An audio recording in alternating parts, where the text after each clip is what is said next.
I'm David Cameo, and we are Squawking Dead, a podcast pulverizing episodes of the Walking Dead universe.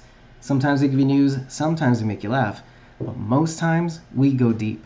And today is no exception, for we have the TWD Season 11A mid-season finale, which is the 8th episode of the final season of The Walking Dead, unfortunately. But here we are, covering it just for you. This one's a bit of a hefty one. We've been slimming down our episodes fairly well in terms of the last several that we've had to do because AMC decided to release 2 episodes a week, every week, for a while. It's the season of hell, folks. This is where we're at. So, so this is a very cool, in-depth look into where we're at in the Walking Dead flagship series. I will say the only cleanup that we have to do, or housekeeping that we have to do on our end, is you have only a couple days left to submit your cosplays in our Spooky Squawktober cosplay contest. This means you need to get your ass in gear because you could win prizes with your best cosplay. That being said, I will put the instructions, I'll put the link to actually for the rules and the prizes in the description to this video. However, the prizes are a signed by Jeffrey Dean Morgan copy of Negan Lives, as well as the a $25 gift card to Michael's, or if you are a person in the outside of the United States, we can figure something out in terms of that. There's going to be a first place and second place prize. The second place prize, I've already told you the first, is a poster by Walker Wynn, a Walking Dead World Beyond poster by Walker Wynn. Both winners will be receiving a one item from the Squawking Dead merch store of their choice. Any one item. Could be a sticker, could be a hoodie. It's your choice. You won the contest. But you only have a couple days left, so please do that. For now, I don't have the link in the description right now, but it will be by the time the replay shows up. But for now, you can also go to our Instagram and actually scroll down. It's not that far down. You can click on the link, check out the rules and all that stuff. Submit your cosplays to Cosmom09 as usual, and away we go. You're off to the races. And then we'll let you know what happens from there. In any case, please enjoy this podcast. Lots of cool things to come. I can't even tell you. I haven't really even told you. I will, you know what? On ko-fi.com/squawkingdead, I will tell you what's coming.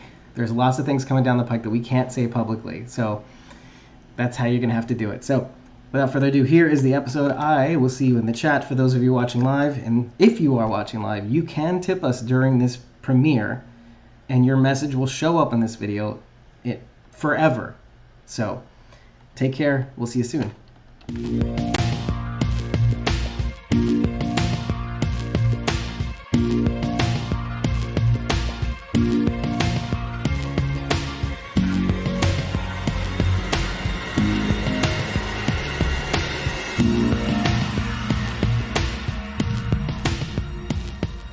We are Squawking Dead, a podcast pulverizing episodes of the Walking Dead universe. Sometimes we give you news, sometimes we make you laugh, but most times we go deep. Hey everybody in the chat. It's amazing that you're here right now. I'm so happy that you guys made it here today. Let's just call people out by name, like Alania and Aiden so far. Reveal yourself. I will reveal thine self in the chat. Hi, how are you? I love you. I'm your host, David Cameo, and I'm joined by Cosmom09, Rachel Burt, Sharon D, aka Blazing Gardner, and of course, Survivors tier member, Eliza J. Whoop whoop. Yeah, that's right. I can do things. Yeah, today we're talking about the third, I don't know how to pronounce this one, the third season finale. The Walking Dead. The first of three. The first third. Right? The first third finale. Yeah. Right. Trimester. The first yeah, well, okay. Yeah, there we go. The first trimester of The Walking Dead, the 8th episode in the final season of The Walking Dead. For blood. Sorry, I don't know if that worked. For blood. Are you not ashamed? I am not ashamed. I will say that my notes are very slim. on this one, which is always a good thing. It's always a good thing to remind people that when my notes are slim, it means this episode had movement, or we weren't flipping back between 3 different storylines or 4 different storylines. We kind of kept it bilinear. This is very interesting to see that we were mostly focusing on the Reapers conflict, and then every now and again jumping back to Alexandria, watching the entropy take over, what was once the safe haven of our survivors. What did you think of this episode, Eliza? I'm dying to know because you haven't been on for a while. Here we are defaulting back to the Whisperer's methodology to attack an enemy. And, there was that article that was floating around that said Maggie and Negan, them wearing the Whisperer's mask, shows that Alpha won in the end. I don't know if that's necessarily true, but she certainly showed them tactics, and it does throw the people off. I was not surprised with Leah and Daryl. I didn't trust her. And I really kind of thought she would try to kill him. But, she did give him ample time to scatter away. I'm a little worried about Alexandria. Even more worried, actually, about Lydia. Because she was the last one left downstairs holding the door. And then the next thing you know, the walkers are inside. So either she bit the dust, or maybe she will kill a walker, grab a mask, and try to get the horde out of the house. But I'm like you, it went really fast. We didn't have a whole lot of things to delve into, hidden agendas and hidden secrets or anything like that. I did not trust Leah at all. And still don't, so, is the point. I still don't. Aiden says if Lydia dies, I will effing riot. And I know he means it too. Okay, so we don't trust Leah because our group is our group and we love our people. But do you agree with what she did for her people, though? I mean, do you... acknowledge the fact that those were her people still. Yeah. Well, it does kind of ring true with the conversation that he had with her of, I've got to protect my people. I do what I do to protect my people. Mm-hmm. And she acknowledged that, you do what you do to protect your people. I still think it could have been done in a way where she says, oh, one of them shot him with an arrow and I, put him down. I don't think she had to say Daryl murdered him. I think she did that as just a jab, this is it. We're done and there's not anything else of us. Because all she would have had to say was they killed Pope, because we already know that they're inside the gates. But I think she did that intentionally. Lonnie's saying at least Leah gave Daryl a head start. Come on. No, she did. Yeah. She did. Do you think she was just mad that he lied to her? That was her way of getting back at him for lying? Yeah. Yeah. History sort of repeating itself in this moment. I think yeah. Yeah. And I think it was just, screw you. You think you're going to get one over on me, screw you. It's such a shame, too, because he was almost about to tell her in the last episode and just didn't quite get to it. Yeah. And I don't think she would have done that had he not turned and thrown the knife at the guy. I think there was a moment where she killed Pope, and I think she probably wanted to go off with him. But then when he threw that knife and killed her friend, I think that snapped her and saying, no, those are my people. You just killed another one of my people. Yeah. And, this isn't going to work. I agree with you. How many more of my people are you going to take out if you find out? And how many more of my people are you going to take out? And how would have Daryl felt had she done the same thing to one of his people, right? Or, quote unquote, his people. We still don't know if everybody's going to get out unscathed. Right. Gabe's inside the building. I'm very worried for Gabe right now. He's inside. And Elijah is hurt. Yeah. It looks like he got bleeding. a leg wound. Yep. And Negan got an arm wound. Took some pizza shrapnel. And what were we saying about the 5 senses of walkers, that the smell of blood, that's the strongest? So that was my first panic moment. But, obviously I didn't see anything happen in that moment, but maybe we will see something in the next episode at some point. Hopefully there was so much blood spread around, it was kind of masking their blood. Hopefully there was so much carnage. Yeah. Right? It's like the guts trick. There was so much viscera just exploding everywhere that, they're covered with enough guts to cover the bleeding blood mess. What if he gets walker guts in his open wound? Exactly. That's exactly what I was thinking next. Yeah, well, you're damned if you do, you're damned if you don't. Hey, you can survive without a leg. Cut it off. He doesn't need a leg. Well, I think they mostly get sick and fevery, right? So he's gonna go blind like Gabe. The only thing I regret about the episode was we did not hear from Pope. Why? Go ahead, do it, David. I know you want to. No, say it. Say it. Mark, I almost all but forgot it.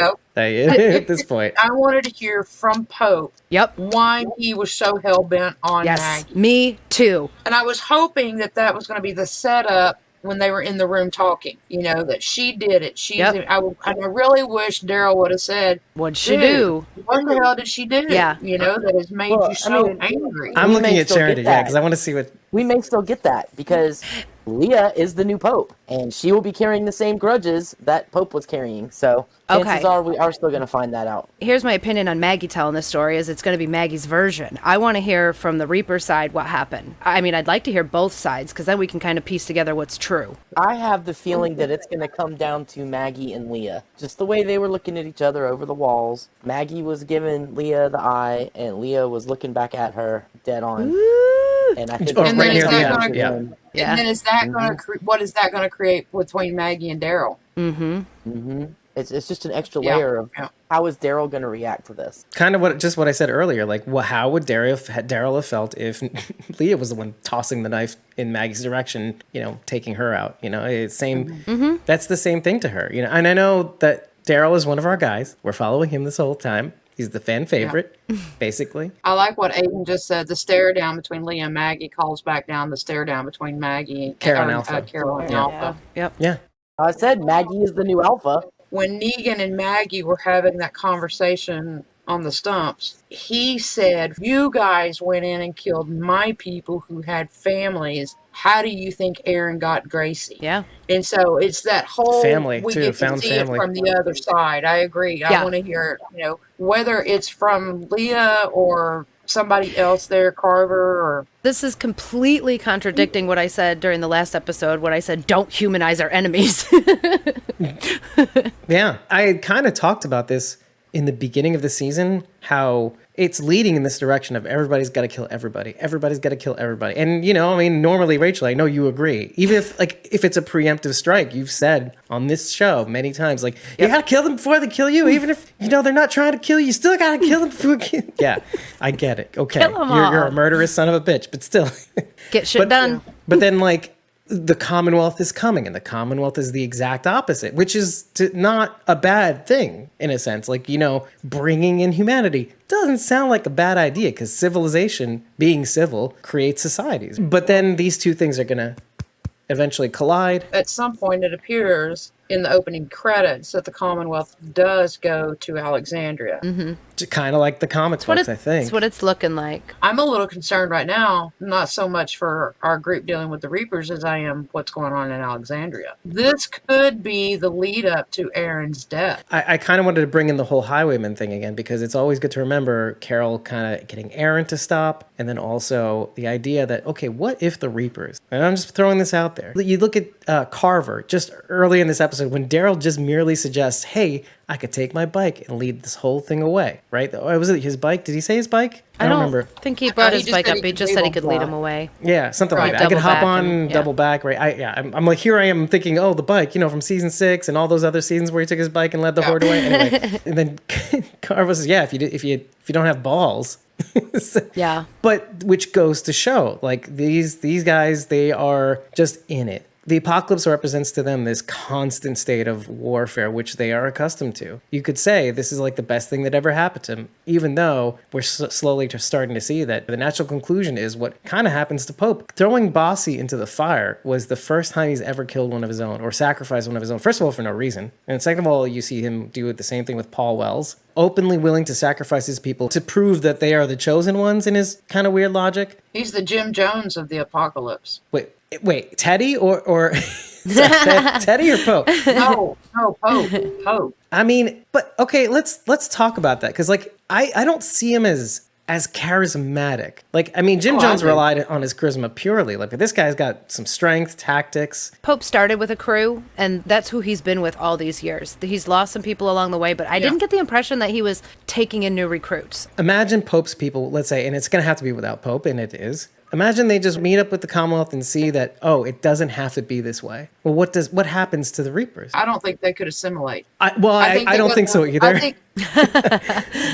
Well, Negan, when he was walking with Alpha to the cabin where he had Lydia, quote unquote, he was talking to her about Lucille. And I think he was looking Sort of. for that, going back to the vestiges of humanity in her, to say, you don't have to kill your daughter. We all have this grief, and, and I really think he was looking for her to say, you're right, I don't have to. And I think he would not have killed her at that point. But when she was like, well, this is the way it is. Kind of like Leah with Pope. And, yeah. It's her destiny. It's her destiny. She has to fulfill my vision.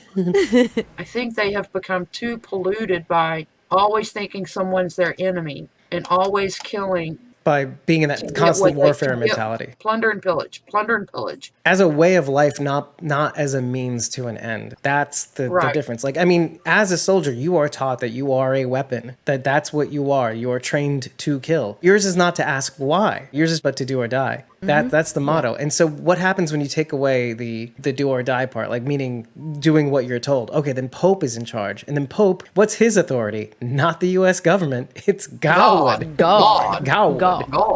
I guess everybody's is in agreement that, like, if they saw that there was an option to not have to fight or to abscond with this lifestyle, they wouldn't, right? Because that's all they know. Is that where everybody's kind of landing? Yeah. I think so, yeah. Now, wait. Here's where I flipped the script a little bit. What about Leah? Even in her current state, do you think there's still a chance that she might, if presented the option, she might go, maybe this isn't such a bad deal?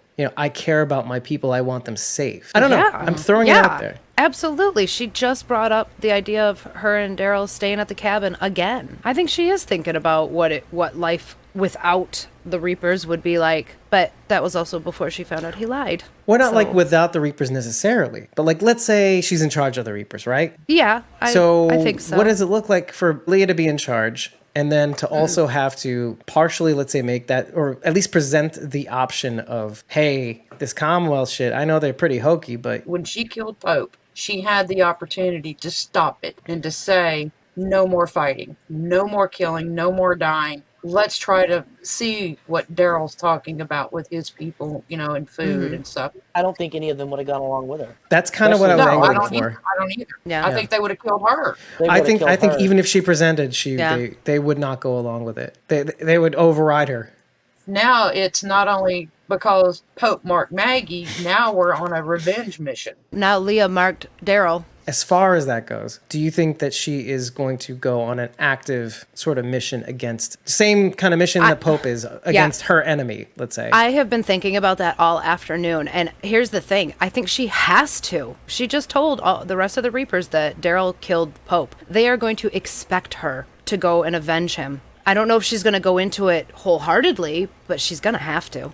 She's already attempting to kill them because she set the Hwacha off on them, and she doesn't know who's out there in that field. She knows Daryl's out there. She did call her people back. But I'm saying she doesn't know if Daryl's out there in that mess. So, I mean, she's already proven that she's willing to kill him. So now I got to talk about the Hwacha. Okay, so the Hwacha is a Korean kind of like a battering. It's basically lightweight arrows with rocket-propelled tips.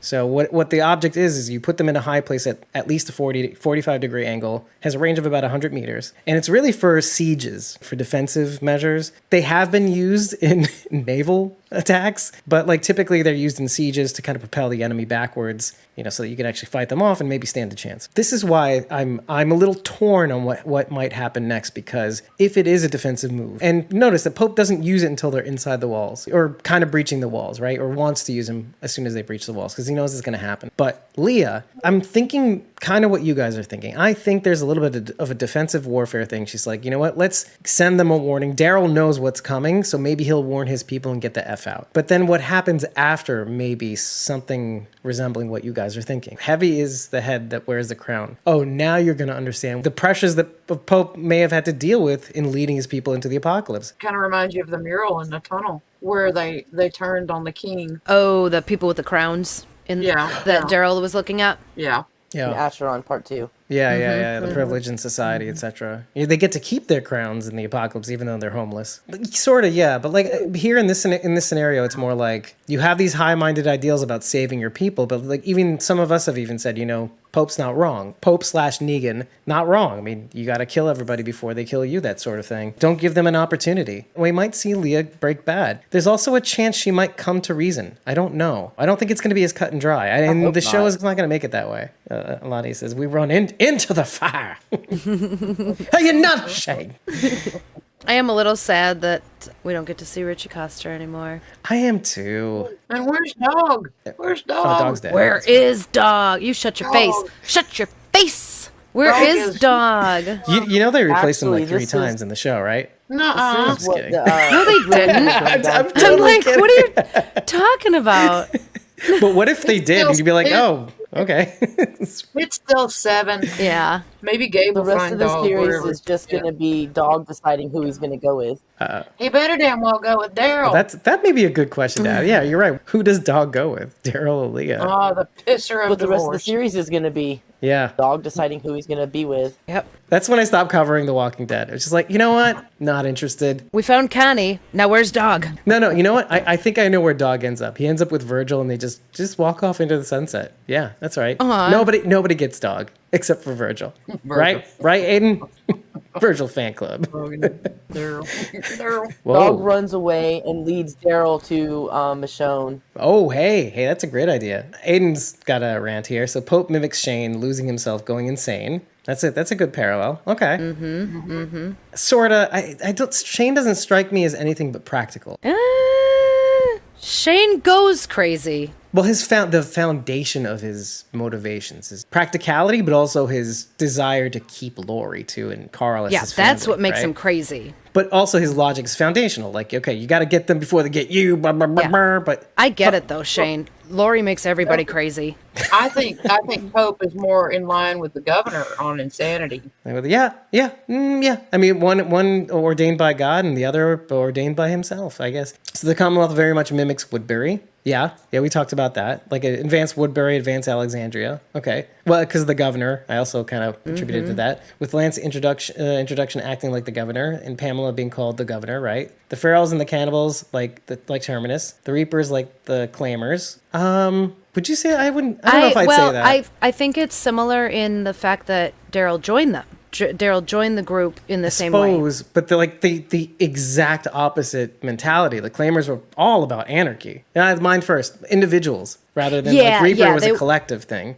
Yeah, that's true. But Daryl did sort of join the bad guys for survival. As a reflection, but also completely different. Daryl joins a band of brothers. Negan, Maggie, Elijah, and Gabriel have become the Whisperers. Okay. Mercer and the army are kind of like Grady Memorial Hospital. They are not necessarily bad. They think they're doing the right thing. Yeah, I can see that. So there's a little bit of like a little hints of everything. Even this Meridian kind of resembles like Hilltop in a way. Because I remember when season 9, the famous like still shot of Daryl peeking out over the steel walls and stuff like that.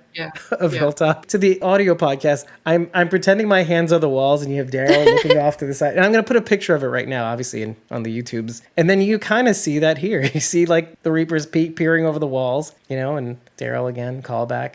There was something else about Meridian that caught me too, like the fact that it's kind of like in between the Hilltop and Alexandria. In a sense, like the way that it's constructed. It has like a vantage point that's high up, but it also has like these steel walls, kind of like Alexandria. So no wonder why Maggie was able to hold it for as long as she did. Also, how long were Maggie and her people at Meridian, do you think? I would say enough of a time to feel like they might have succeeded. I feel like Meridian's pretty close to Alexandria. Maggie didn't bother to is this a bone to pick? Swing by and be like, hey guys, I'm going to be 2 towns over. So I wonder, because that can't be because the crazy storms that are happening in Alexandria are pretty far away. Yeah, I was thinking about that on my drive home too. Because I could see that as a bone you'd have to pick after the many bones we picked in the last episode. The storms didn't bother me so much. I wanted to get mad at that it was storming in Alexandria, but not at Meridian. But then I thought harder about it because there are plenty of times where it's downpouring here at my house and someone who lives across the bridge is experiencing nothing.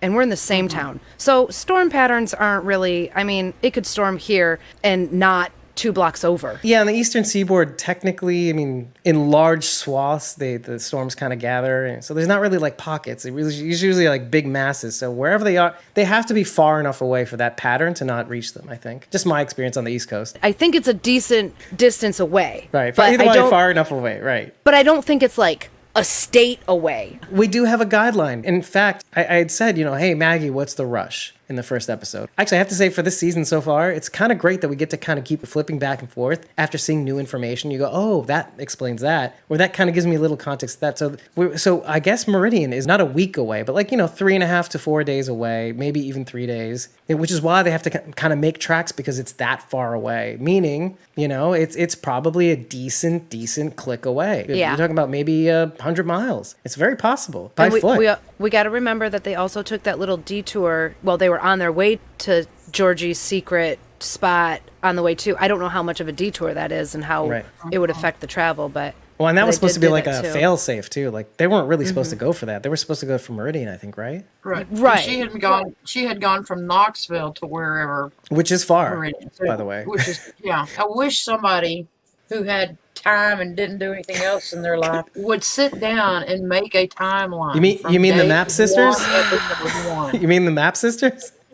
I'm they telling mapped out all the Fear the Walking Dead locations? I can tell you. We're busy with maps. Yeah, I can also tell you that I have attempted to sit down and draw out a timeline, and it's not possible because they don't give us enough, I don't think.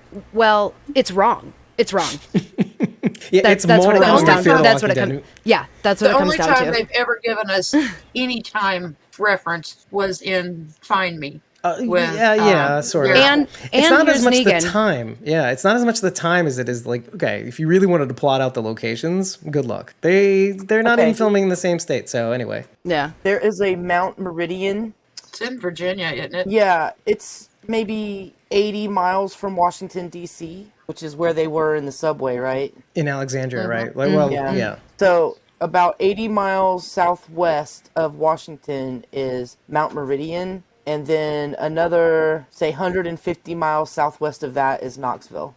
That tracks. Oh yeah, you know what? I remember you bringing these factoids up just before TWD aired. Like we actually talked about it before the show, but we never got to talk about it on the show. And that you had these factoids in the pocket. But we got to bring it up now. How far is Alexandria, Virginia? Well, I don't know where is Alexandria. Alexandria is kind of near DC, basically. Essentially, it's not that far. I mean, away. is it Alexandria, Virginia? I just thought that was the name of the. No, it's Alexandria, Virginia. That tracks well with me, and I'm doing math in my head. My drive from here to school is 80 miles. If I had to walk that, I could see it taking 4 days.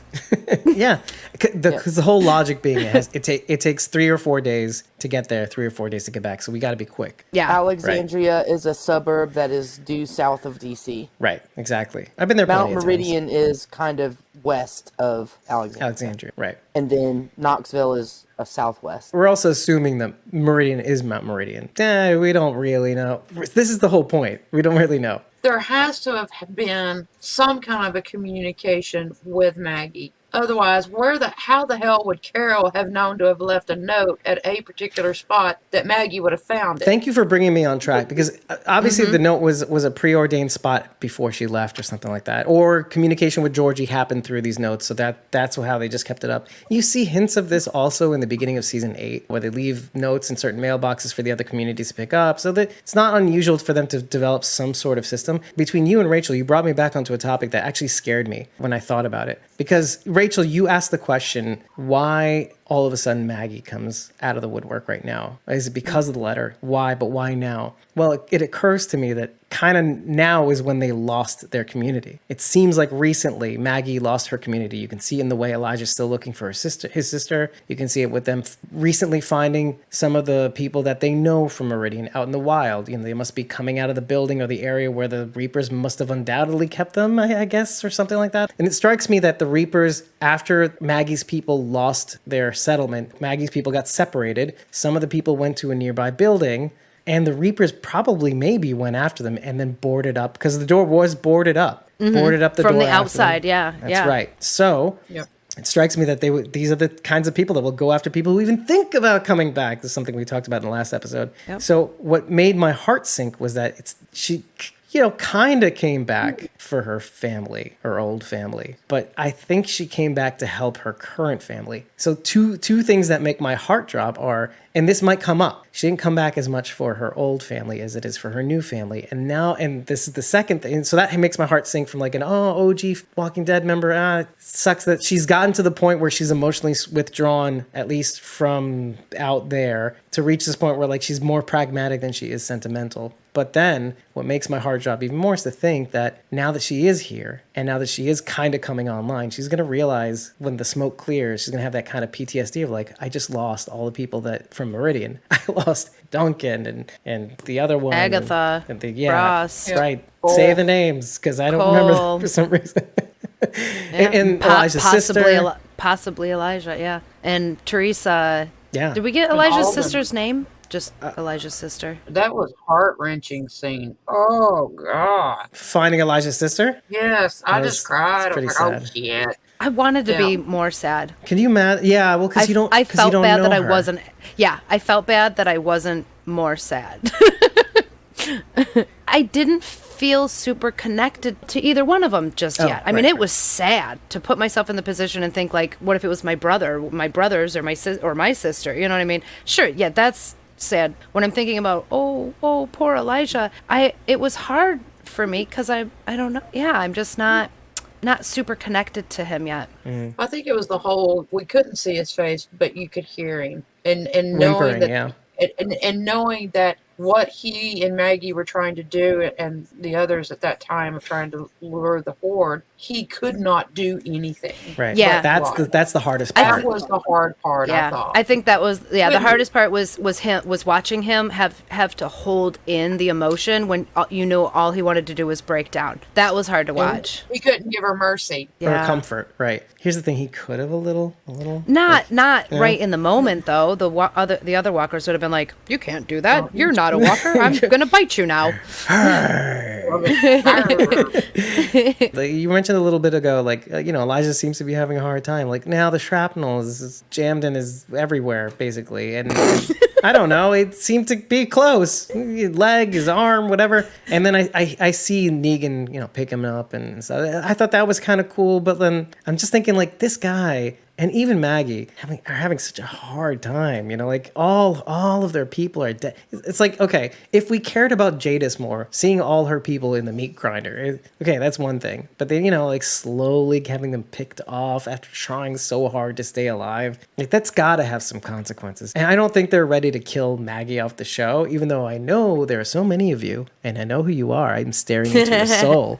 You know who you are. I don't think they're ready to kill her as much as you want that to happen. And if they do, how stunned would you be in a sense? Because after picking off one by one, all of her people, and then to have her left, you kind of want her to stick. This is the sick part of you now. You kind of want her to stick around to kind of hold the lantern for all the people that she lost. Because you're a pervert. You want to see her suffering for the rest of the show, right? This weird kind of, you want her to feel emotions again. And so going back to what you said earlier, I mean, these two women staring at each other like Alf and Carol, is that maybe the natural conclusion? Is this going to be all about revenge? Who gets to win in that game? Because it seems like Maggie's losing. It always has been about revenge from the very beginning. But that never works. It doesn't I work. thought we learned that lesson a long time ago with Negan. The lesson fear tries to teach you. And Negan, the whole all-out war lesson, right? It has to stop somewhere. But that has been the whole impetus of the show. I mean, it was revenge against Terminus, revenge against Woodbury, revenge against the Claimers, revenge against the Saviors, revenge against the Whisperers, revenge against the Reapers, and it just keeps going. That's how they're leading up to everybody dying. I think that's where it's going to be the biggest heartbreak for fans, is when one of our own turns against one of our own. Right. If Maggie kills Leah, is that going to set Daryl up to kill Maggie, or vice versa, or anybody in well, that let's hit that one first, because I don't think that's possible. Do you think that's possible? Daryl in response killing Maggie? No. I don't think so. I don't think he would have that reaction. Just considering the cost. It could be the lead that makes him leave, and that could open up the spin-off. That could open up the seems more spin-off for likely. him and Carol. Yeah, That could open up the spin-off for him and Carol. If he's like, I'm done, I'm out of here. And I don't even think it would be as much what Maggie did to be perfectly frank, because there's a quote in this show that Leah says, it's hard to watch someone you care about change when they're hurting other people you care about too. Now, I saw this as like, oh, Pope hurting his people, Leah hurting Daryl's people, Daryl hurting the Reapers, Daryl hurting Leah, because this kind of goes back to something that I said 2 episodes ago with Eliza, when Eliza and I were covering 1106. I'd said, Leah knows. Leah is a good judge of character. Leah knows when somebody's lying. She's a very good judge of people's facial emotions, what people say, but especially Daryl. She knows when she's being bullshitted by Daryl. But here's the thing. Leah's been with the Reapers for a while, and it doesn't make sense to me that the cracks haven't started to show probably since she came back with the Reapers. But until Bossy was put into the fire pit, until she herself was put into a fiery cabin with Daryl, that's when she really started opening her eyes. And then when Daryl came back, she wanted to believe in him as an escape path, maybe. Or maybe she wanted to believe that he came back for her. Or maybe she wanted to believe in him that she can have her cake and eat it too. She may have known that he was lying to her on some level, but here's the thing. It's kind of like when you know somebody is cheating in a relationship, when you feel it in your gut, and then when they finally come out and say it, it solidifies it and it makes the hurt even worse. And I think that's what it did for her. Is I think she knew on some level, because he chose his people over her to begin with. Yeah, well, that's kind of exactly what I mean, though, too. When he said, they're my people, and then it's like, not only did you lie to me, but you confirmed the fact that I knew you were lying. I was hoping you weren't, but you did. You're caught between like really, really wanting to know the truth. Like, okay, I don't want to be bullshitted to, but at the same time, you're like, but do I? I'd rather not know. Ignorance is bliss. But can we live in this median spot forever where I get to have this family and I get to have that family? Can I do that? I don't know. But it's kind of like Rachel's truth. It's got to come out. Rachel's truth has got to come out. And I think that's ultimately healthy. And again, I know we're talking about Daryl waiting a little too long to tell Leah the truth again, kind of like a callback. But I mean, what is a good time to tell the truth? Really, come on, let's think about it. Especially with Maggie and Maggie's people out there with Negan and Gaby. I don't know if I'd have done any different. It would have been any different if he had spilled the beans to Leah before they were called back. Like the first time he tried to. He may not have had a chance to have gotten away because Oak was still alive. Before you get into conversation, these meds I'm on are giving me a terrible headache. I'm going to drop out of the stream and join an audience. I'm feeling really bad, so I don't want to. Oh, love you, Ben. Ben. Get some rest. Love you guys. Okay, love you too. I think if she had done it earlier, I don't think Daryl would have had a way out.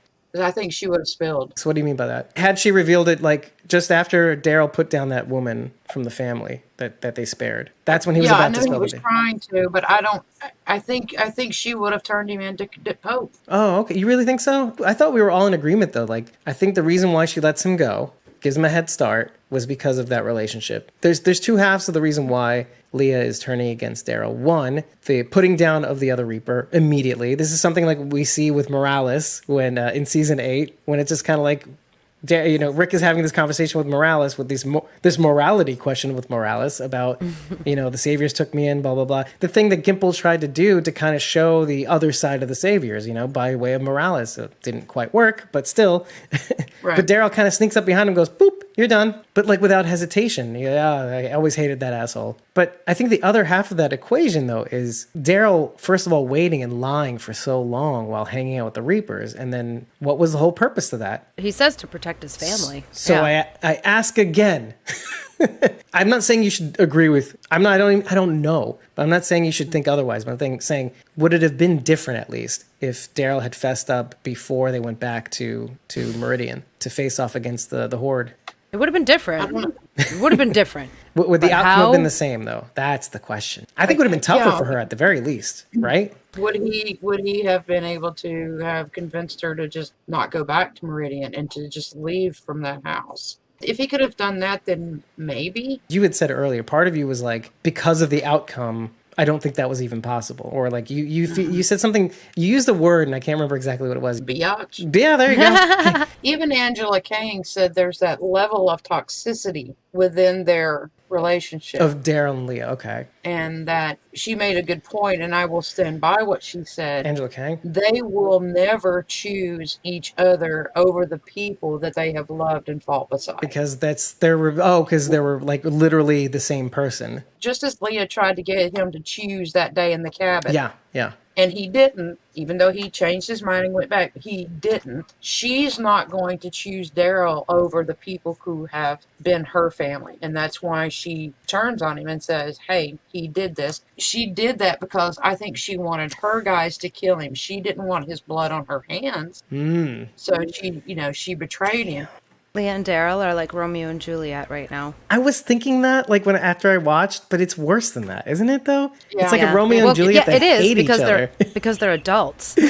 Like, it is worse. Yeah, because the adults actually have resentment towards one another. And this is what I'm thinking this whole time. Is like, Leah is giving Daryl a taste of his own medicine, in a sense, like in the future. It's like, oh, you remember that time where you dipped out, you made the wrong choice? Yeah, I'm making the wrong choice now. I mean, it kind of reminds me of what I was saying before about why the cabin looked like a wreck. She was in anger. She was tossing things around. She said, fuck this guy, Dixon. I'm out of here. If she was going to do that, then why did she kill Pope and not let Daryl follow through with what he was getting ready to do?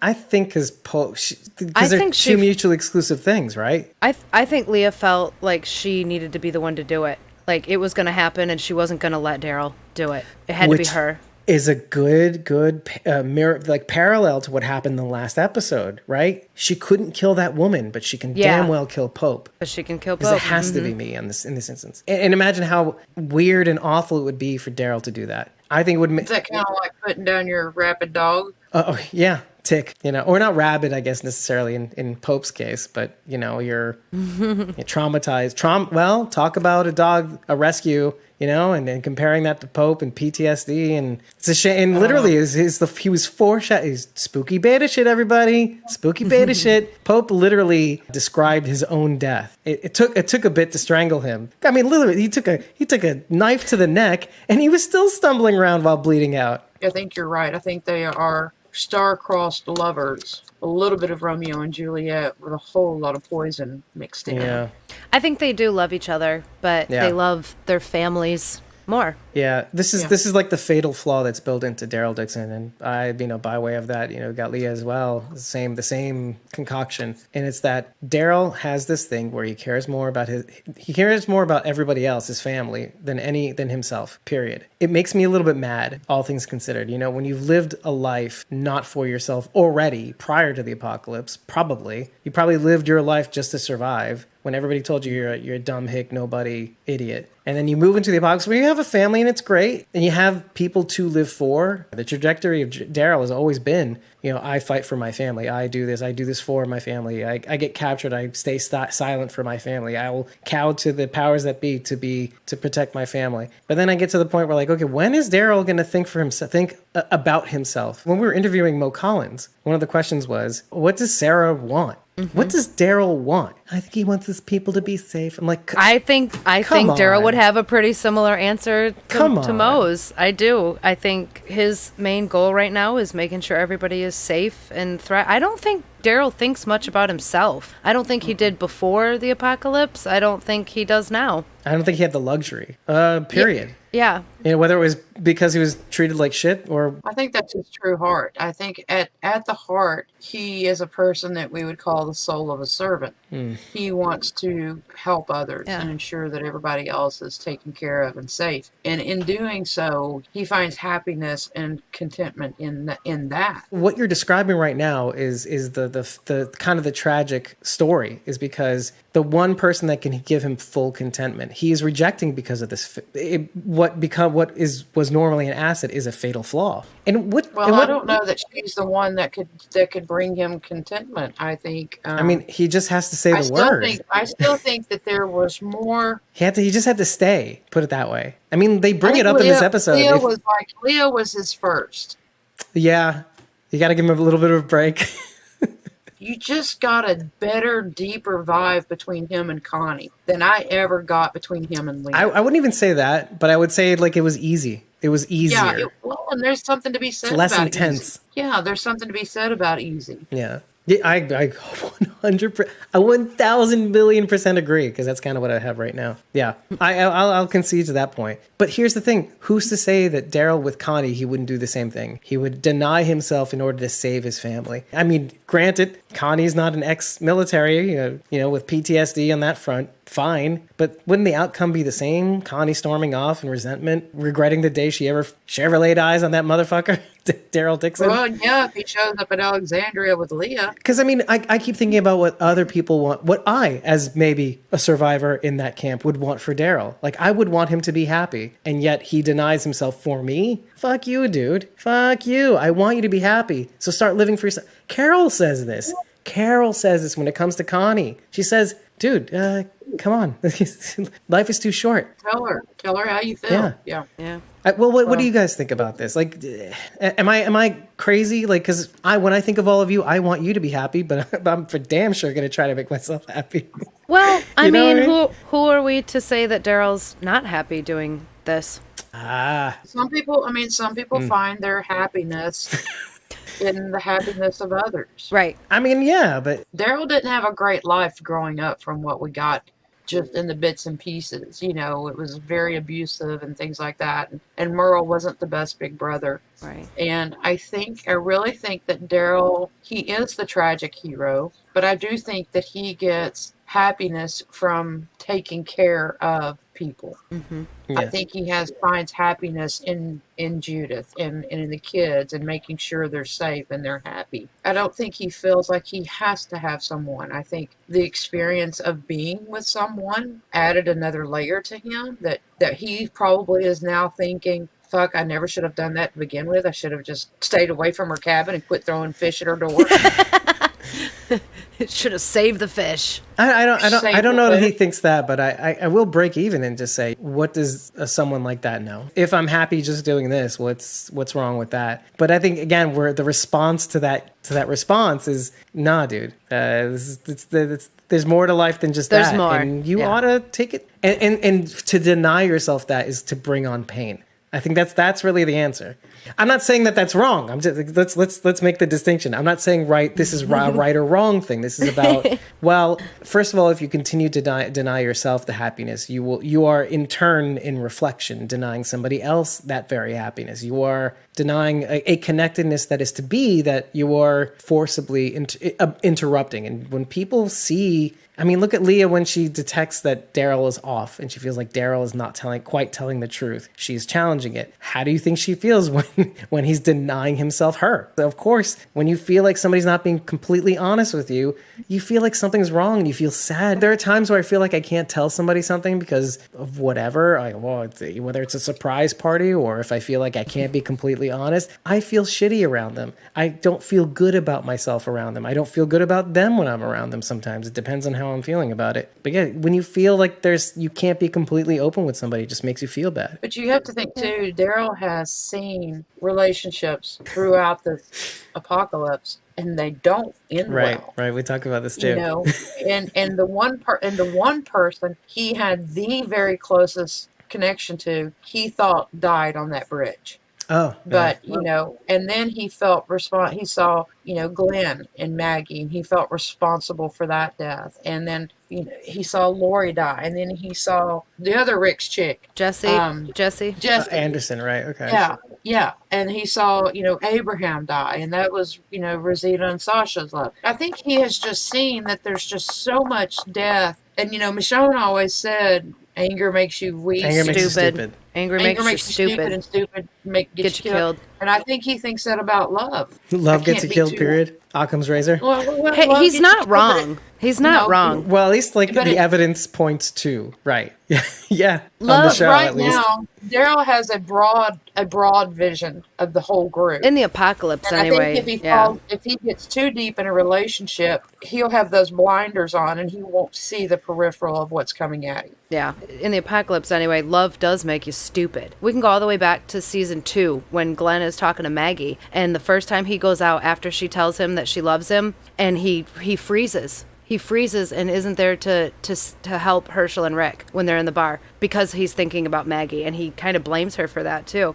So, I mean, Daryl's not wrong if that is what he's thinking. Love does kind of make you stupid, and it puts other thoughts in your head. Like now you're thinking about this one person instead of the people as a whole. This is kind of why I brought this up, is because I think the show is going through this idea is like, you think that love is not the answer, but what if you deny yourself love? This is the answer. This whole arc, this Leah Daryl arc, is the answer to what happens if you deny yourself love. Well, the resentment builds up. The extreme end of it, right? And you make an enemy, right?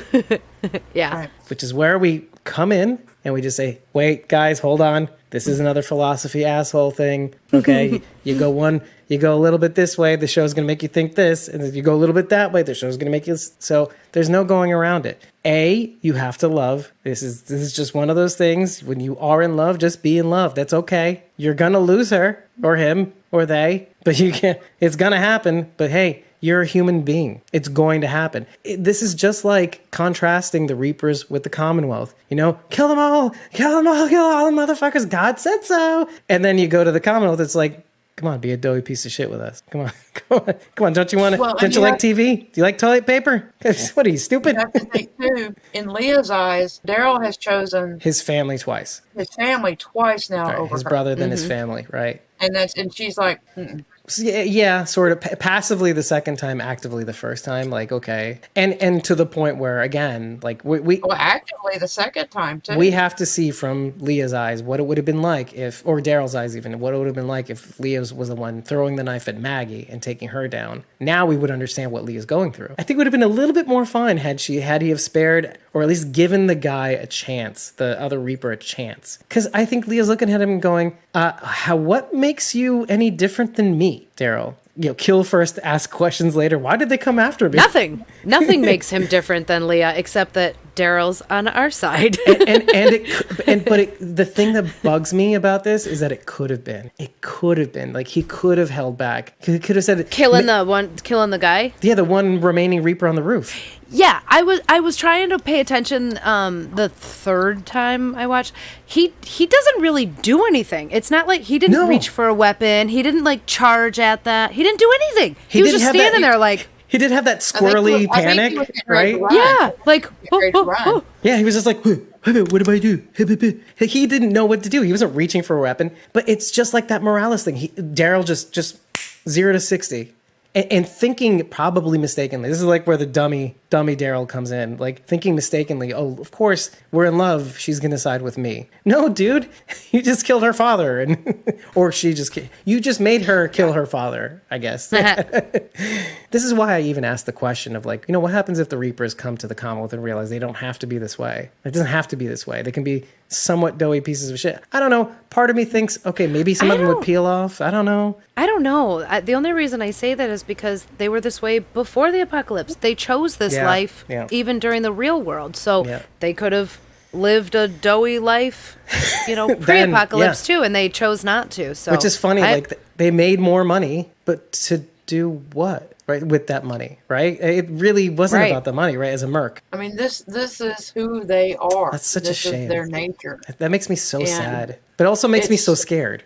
Because think about it. They're like the adult versions of Lizzie. They're not gonna change. This is, Rachel said it right. This is who they were before. It's just them now on steroids, being led by this crazy man who said they were all chosen by God. I think that's what makes me the saddest is knowing that we're treading on a very, very sensitive subject. Instead of treating someone's PTSD with marijuana or therapy or cognitive behavioral therapy or scream therapy or whatever kind of therapy, instead going the other way. And now we're seeing the natural conclusions of that. And like, yeah, of course it can work. If you put somebody like that in a constant warframe mentality, they'll survive, they'll thrive maybe even. This is what they're used to. This is what they're trained to do. That's like programming, right? Like Lizzie, like part of me is sad about that. Like a kid, how do you kill a kid, right? I felt so much for Carol in that moment. Like, how do you kill a kid? But you gotta, or else he's going to kill a baby. I think if there were going to be any redemption for the Reapers, I think Leah had it in that very moment. Because she could have said, Pope is dead. He was getting ready to kill y'all down below. He didn't care who was there or not. And I stopped him to save you. She had that opportunity and she just threw it out the window. Mm-hmm. So that tells me she doesn't care what else is out there. I think that answers really the question of why she killed Pope, by the way. He was getting ready to kill her family, just like Daryl had just killed another family member. So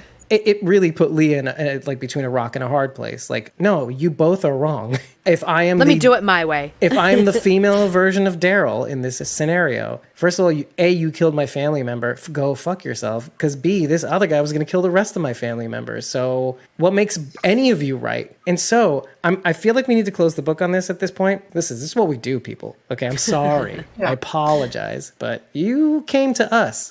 but to close the book on this, I feel like this makes Leah a far more interesting character than some sort of binary choice that she had to make between Pope and Daryl, because we don't know necessarily what's going to happen next. She lets Daryl escape, right? We all saw that. She kind of gives him a little head start. Maybe she hopes he's going to make the right decision and never come back again. I personally don't think she's going to go after Daryl. I really don't. Is she going to go after Maggie somehow? Maybe. I don't know. I feel like her raison d'etre with the Reapers, in my opinion, is to keep her family safe. But will she be willing to risk her family's safety in going after an enemy just like Pope, repeating the same history? That's the thing that I'm interested in. Don't you think the other Reapers are going to want revenge for... I mean, she told them that Daryl killed Pope. Don't you think the rest of them are going to want to kill Daryl? Yeah, that was a huge mistake too. I do. Right? I mean, you think about it, like, had she not said that, had she have said, I killed Pope. Anything else. Which she did.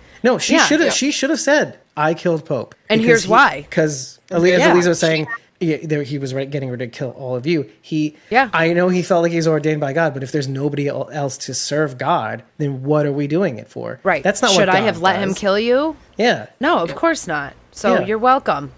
Yeah. She had the opportunity at that point to stop everything. But maybe this goes to what we've learned about Leah in the past, is that she is that in the face of Daryl making the wrong decision, in the past in Find Me, she stormed off and just, and look, I don't blame her. I really don't. This is the apocalypse, baby. You're going to die. You can't, first of all, you can't spend 6 years looking for a guy and suddenly go, well, maybe one more day. No, she's like, dude, it's been 6 years, dude. It's been 6 years. Stop, give up. Stay with me. If he happens to wash up, maybe we'll go every other month. You can look for your guy who's not here. He's not here. But, just to entertain, just to kind of wean you off of him, let you up. Stay. He made the wrong decision. I don't blame her. I honestly don't blame her. That's like the most foolish mistake in the world, especially in a dead world. There's only so much happiness out there. Just fucking stay with the lady. No, you fucked up, son. I know he ran back, and I'll give him another chance. Oh, he's our guy. All right, whatever. Well, we'll find out how many of our people make it out of there. Yeah. And dog. Yeah, well, dog. That's the big question. That's the most important person right there. Is it the most important person? Yes, person. Shut up. Dog is people. Podcast over. Okay. And David quits. David's like, I quit. Dog is the most important. That's for you, Meg. Dave quits. Yep. Wait. We got Dave to quit. Yes. Oh, shit. We really did. Oh, my gosh. This is like a scary movie. I'm so sorry, you guys. I can't get this thing to stay upright because I got melodramatic and You got excited.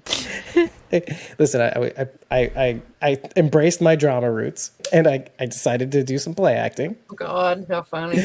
I just want to say one thing. Note what she said. Dog is the most important person. Okay, let's move on. Yep. Dog is people. That's right. Dog is people. Ask any dog; they'll tell you they're a person. If I start hearing dogs speak, this is going to be a very interesting podcast. Hey, our dogs, all of our dogs think they're peoples. That's right. You got it. I will agree with that. That makes it's so entertaining to watch. They like to lug.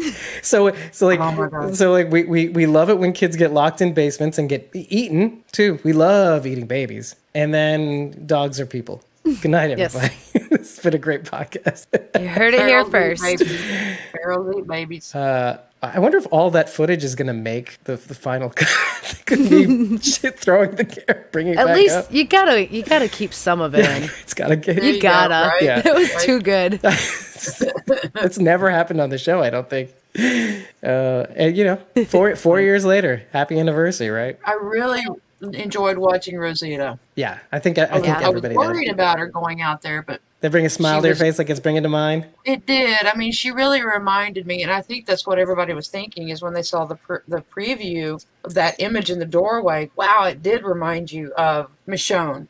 Too, yeah, a little bit. A little bit. I got a different image in my head of Close Your Eyes from Fear the Walking Dead, Alicia Alicia in the doorway. Sharon's mentioning it too. Yeah, exactly. It's just because we liked covering it. Well, honestly, I think it's because of the way she was holding the weapon in her hand. It looked just like Alicia's muzzle thing, down by her side. Right, not like a sharp sword thing. Well, I get it. It's funny. I will mention we did do a recap of that episode, Close Your Eyes on Fear the Walking Dead. It's episode 410. One of the few recaps that I actually did that I loved and I enjoyed covering. So, but yeah, I mean that badass imagery. The one thing I will note about that scene is it reminded me of two simultaneous things. One very recent thing, which is Daryl in that train car sequence where he kind of goes John Wick in Asher Part 2. And I say that because it's similar in movement and also in soundtrack. I'm listening on the headphones just a few minutes, an hour ago, and I'm thinking this is another one of those scenes where our characters are getting these tribute montages that the filmmakers are going, let's give him something. Let's give him a going out. Like now I'm seeing the edit of Daryl going through the train car and Rosita killing the walkers in my head. Like this is gonna make people's jizz crazy on the internet right now. I can't wait till the end of the series where they cut all these sequences together, which everybody's undoubtedly going to have. It's going to be like an HJM edits on crack. So, and I'm going to steal that goddamn music and I'm going to put it in the background as these episodes close out, because I did that with Daryl's theme music from Asher Part 2. Nice. So you'll see that in this episode for sure. But okay, so going to that scene, what did you feel about that? What did you like about that the most? The Rosita scene. Just the Rosita scene. It was really kind of the first time that we have seen her, but the Rosita scene, that we've seen her get back into her kick-ass mode since she's had the baby. Mm-hmm. She got really sick. Like Alana said, Rosita got her groove back. This is really the first time we have seen her back in that warrior mode. Yeah. Rosita Princess Warrior. Personally, my favorite part was that no one argued with Rosita about going outside. She's like, on my count, guys, let me out. And they're like, okay, go ahead. Girl, you do the thing. I loved it when she came back in and she just looked at him and go, Stay away from the windows. Yes. Yeah. Okay. And then I was waiting for her to look straight at Gracie and have an awkward stare. Right. Yeah, Gracie. Right. Stay away from the windows. It's all your fault. Oh my gosh. That's how this started. So that was the first thing I said. Okay, that reminds me of the Daryl scene in Asher Part 2. But then it reminded me of what Aiden mentioned. Actually, I was going to say that before. Reminiscent of Rick storming outside during No Way Out as well. Is that when that's when they come back from the mid-season break and Alexandria is being overrun by walkers and the Sam Anderson gets his head bit off like an apple and okay. Yeah. So that's what I was thinking as well. Because that whole montage of them on set, because it's clearly on set. There's the black background and they're just whacking at the camera, as if they're whacking walkers away. And they clear them all out because they were getting overrun by the wolves and everything. That reminded me of that as well, but with a storm in the background. How nice. Yeah, I mean, and it's still Alexandria. How about that? It was very much, but it was really kind of her shining moment, a throwback to the way she was pre-Coco. Maybe even more. I'm sure some of that was Mama Bear instincts. I've got to protect my child and the other children in here. But it was nice to see that she still had that wherewithal and that primal nature to go out and just kick some ass in an effort to be the mama bear and to protect the kids in the house. Honestly, I feel like it's a redemptive moment for her too.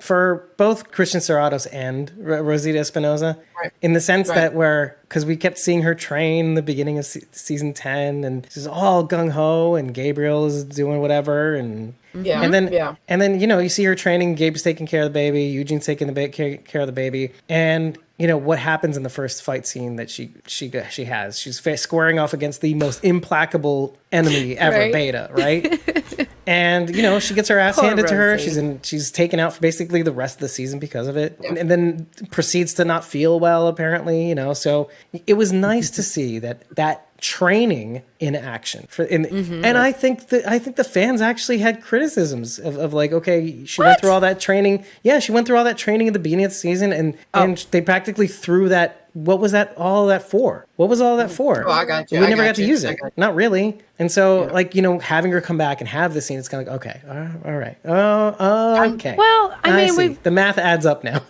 This goes back to what we were saying before, too, though. Like, everyone in the apocalypse should be able to fight. What is it for? It's to save your life when you need it. That's what it's for. Like, right. Everyone needs to be training and learning. Oh my God. You know what? We just stumbled into a parallel that I hadn't really thought of talking about. But like when Paul Wells, you know, of the Reapers is going out there going, yeah, I could take this. Yeah, I've seen that guy take out many walkers, blah, blah, blah. You know, many situations before, you know, I've seen him take 11 walkers in under a second. I don't know what the hell they said on the show, but basically saying, oh, you know, this guy knows this and there's that. No, Rosita's the real deal. Rosita is the real deal. Yeah. And she made it. He didn't. I'm most concerned right now for Lydia.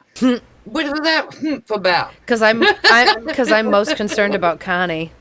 Yeah. Okay. So. Well, you know. Oh, okay. Let's go back to that. But like, I like what Aiden says here. Like, I was going to talk about that as well. How how Wells actually kind of goes out like Jesus when he first meets a whisperer. Yes. Yeah. Yes. There was a little bit of a callback to that. Yeah. Yeah, absolutely. Nicely absolutely. done. Thank you, Aiden. I was going to not talk about that at all. Jeez. I'm hoping that Lydia is the one who pulls the walkers from the house, because she was the last one upstairs holding the door. And she knows how to turn the horde. And I'm hoping that we're able to see that she does that as opposed to meeting her demise. Oh, you think that's a possibility? Is that what people are saying? That's a possibility? She might meet that she's going to die. Her end? Well, hell, you never know. I mean, we're going to have a lot of folks die this season. It's just a matter of who's going to go first. It's good to know where people are. What people are thinking mentally. What could happen? The assumption that everybody's the massive amount of cast members are going to die this season. It's not misleading thought. And I think it's just a matter of we're all kind of rolling dice on who's going to go first. Had Aaron gone to the windmill to try to put out the fire, I would have thought it was going to be him, because I could see where that could be a point in juncture of he takes Gabriel's death, where he like falls over and hangs upside down. And then gets gutted by a Reaper or something. That's many days away, actually. Or just gets be out there a long time. Or just gets eaten alive by walkers, he's hanging upside down in a precarious position and can't fight for himself. But he went to mend the fence. Right. So I'm hoping that Lydia kind of saves the day and is able to get a walker, get a mask on, and steer the walkers out of the house. Because I'm sitting there going, how long is it going to take for that basement to flood? It's close your eyes. You know? Remember Close Your Eyes? That was another tick in that box of Close Your Eyes, like how the basement flooded in that episode. Again, Fear the Walking Dead, 410. Well, it's a great episode. It is. But let's talk about Aaron for a second, because another parallel that I saw, and this is what was great about this parallel is you saw it immediately after the other scene. So in the one scene, Pope is saying how he admits, okay, he kind of knew Maggie's people were out there, and he sacrificed Paul to have that confirmed. And in the very next scene, Aaron is talking about what needs to be done. We need 3 groups, one to protect this place, one to mend the fence, and one to put out the fire at the windmill, right? Gracie's like, why does it always have to be you? Why can't you stay behind? And Aaron goes, it wouldn't be fair of me to ask someone to do something I wouldn't do myself. And now you get to immediately see the differences between Pope and Aaron, the differences in leadership. And you see that in the scene that Aaron is talking about duties as well. How many people want to pitch in instead of waiting for orders to pitch in? People saying, hey, I want to do this. And then if you had said that in the Reaper camp, you'd be like, no, God said do that. But you get to see the clear, it's like narrative for dummies, the contrasting philosophies between Alexandria, like, and almost like Campus Colony in a way. Like, okay, we kind of agree by negotiation, we kind of all want the same thing, we want to be safe, we want to be fed, we don't all want to kill our enemies immediately, you know.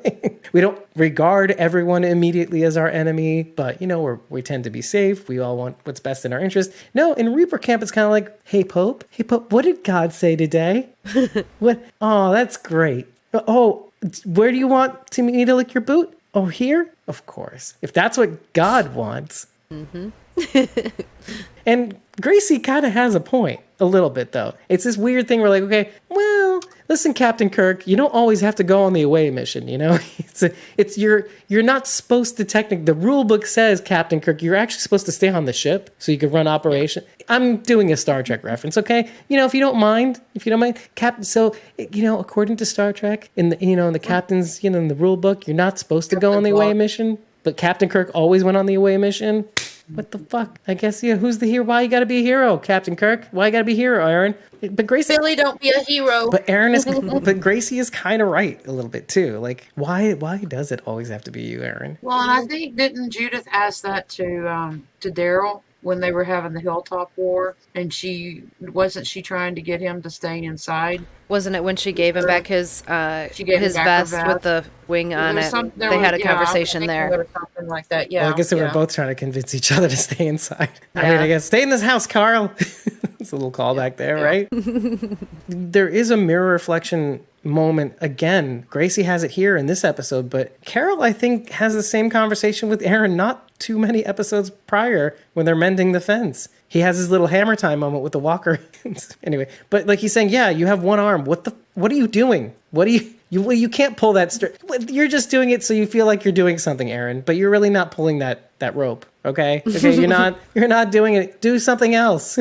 And Carol's trying to tell him, like, okay, listen, why is Virgil listening to what they have to say and Aaron not, right? Virgil's clearly hurt. He's not able to go outside and do any of these things. And he says, okay, yeah, I'm not going to be stubborn. I'll be useful where I can be useful. Aaron, no, I have one hand. I have a daughter. No, let's put myself in danger. I don't know. I'm trying to like say, no, the opposite isn't always true. Like, okay, I'm with Aaron's heart all the way, as evidenced by the Mary debate that we had about baby Adam and Alden and that whole situation. I'm invested with Alden. Like, I kind of want him to be safe. Isn't he the only man there? Well, wait, where's Jerry? Virgil's there. What does that mean? But Virgil's wounded, so Virgil doesn't count. I mean, he is wounded. So where's Jerry and the other folks that were there? Maybe they're in another house. I guess. In another house. But then why is Nabila there? Right? Well, Nabila's there. Yeah, right. Maybe Jerry is with the babies. He's just in another room. He was with the screaming children. And that's why the women had to go check on the babies. Isn't that what Barbara's I'm gonna go get the babies. Barbara's like the town appointed babysitter. Barbara was out in the living room with everybody else. Right. Well, the babies are screaming. No wonder the walkers were being drawn in. I feel it wasn't Gracie's fault. It was Coco's fault. Wait, let's think for a second though. Couldn't Jerry be somewhere else? Or because who else is maybe not accounted for in this scenario? There were several other guys that were there. Oh yeah, Scott. Where's Scott? Yeah. Well, I mean, I remember, when the walkers breached the wall and Jerry was standing at the toilet peeing, and he comes running through the house. Guys, get up! So there were several other guys. Was Jerry eating off screen? No, I'm kidding. Sorry. No, God forbid. Maybe they were, held up in another house or something. Maybe. But, I mean, I hope we see those people in some sort of other scene. And maybe this goes to what somebody was saying. I think it was Alania. Or who said this? I thought it was maybe one of you. But like saying how Angela Kang couldn't do everything that she wanted to do because of COVID restrictions. So maybe they had to limit. Yeah, it was either Aiden or Alania. Yeah, one of you two had said in the chat. Yeah, okay, Aiden had said that. Aiden did, okay. So it could well be that, okay, they ran out of people they could stuff into this interior scene, and Jerry was the odd man out. Maybe Jerry was, again, maybe you're right, Jerry is probably already upstairs with one of the babies, or the other children. I mean, Jerry has his own children, so they might all be up there. Yeah, there's a whole lot of children. No judgments. It's just a lot of babies. That's okay. They're building a future. The future needs kids. Well, the future needs people, and people start as kids. So okay. And speaking of you'll have a little chuckle about this, but I have an ongoing gripe with Anthony Azor, who plays R.J. Grimes. I was going to bring this up if you didn't. So my classic reaction to Anthony Azor's acting is, first of all, this kind of hesitant, like, it's not that good. But then, like, I don't want to criticize children and actors. It's like, again, I don't know, the world is full of child actors. Maybe you could have picked a better one. But anyway, so you guys know me. I don't like kids being killed on shows. I don't like, I don't feel good about it. And so I have feelings towards children. So I do feel bad when I say this, but I have to say it because I see it and I have to say it. But I just have to also express that I don't feel easy about it, right? Well, I did like him this episode. I think he did a great job. I did feel something when he delivered that line. So you'll be happy to know that I have a soul. I even said it in my reaction. I said, dogs still aren't people. Wait way to deliver that Anthony line. Azor that was a really, really well done. Good job. I felt like and I will say, Beautiful inflection. He did great. To sort of do a backhanded compliment, if we're going to do this, I feel like that take took many, because I feel like maybe they went back and forth a couple times, and they were like, okay, Anthony, I'm going to sit down. Okay, Anthony, I want you to do this. I want you to do exactly what I'm doing, so you don't have to think about it too much, okay? Yeah. Well, we know they watch our show. So. Make your face really... No, if they do, I'm sorry. I really, really am. I don't mean to criticize you. I know you will get it right at some point. But and maybe this was it. Great. Yeah, there you go. He did great. But I feel like what they did was like, okay, now pretend your face is completely slack, okay? I miss my mommy. That's good, right? Just don't make your mouth just not move. Be the ventriloquist. I miss her. Perfect. Done. Yeah. Congratulations. We're learning storycraft, everybody. No, I know I'm just making a production of this, but I really did. I did feel it. I liked it. The perfect amount. The eyes were at the right spot, looking at the right thing, off in the distance, going, I miss her. And then, I did feel it. And they were talking about Virgil, and Judith were talking about Michonne as well. That was kind of nice. I liked that as well. That was a great pull-out moment. Yeah. In the chaos of everything going around them, it was a nice calming moment for Judith. The calm before. She's a tough little kid. She hasn't until the last, until this season, really dealt or processed any loss that she's experienced. And I think it's just kind of come overwhelmingly on her. And the moments with her and Rosita, and then the fact that the last person who was with her mom is sitting there saying, I see her in you. I think she needs it. I mean, gosh, Kaylee's an amazing little actress. It's been really good to see her evolution over the course of the seasons. But yeah, in the calm moment of the storm, it was really good for that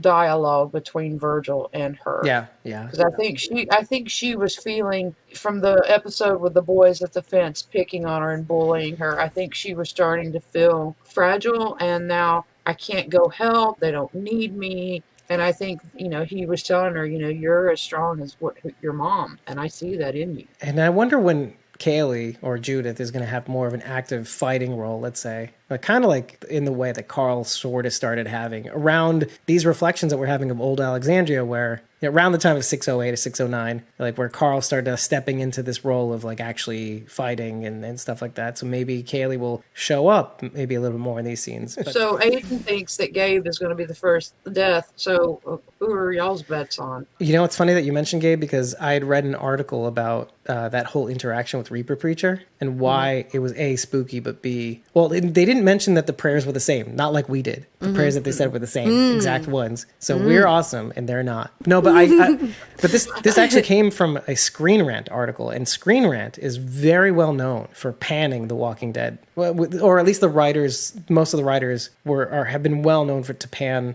the series, right? Especially like in the latter seasons. But it was really great to read this one, because not only did they actually in praise of Father Gabriel, but like typically a character that people like to poop on, and then typically an outlet that likes to poop on The Walking Dead not only does not do that, but they praise Father Gabriel. So it's like this weird reversal, the yin yang. And so to read why he spares him, according to the article, and I'll link it in the blog when we release it, they basically say that he spares him because he sees that if this guy can have faith, and I'm so willing to let go of my faith, seeing what's out here, then why can't I hold on to my faith? That's the crux of the article. It's like, if this guy can still hold on to his faith, in this dead world, and he is who he is, basically a bunch of crazy psycho-killing assholes, well, why can't I hold on to my faith? Especially when I'm fighting to feed my family and protect my people. I'm fighting like a righteous cause, like something that Gabe has said in prayer over the course of many seasons. My house is a tower, like that weird modification of that passage. God's house is a tower. I think that's what it was. This is episode 1016. I think it was, yeah.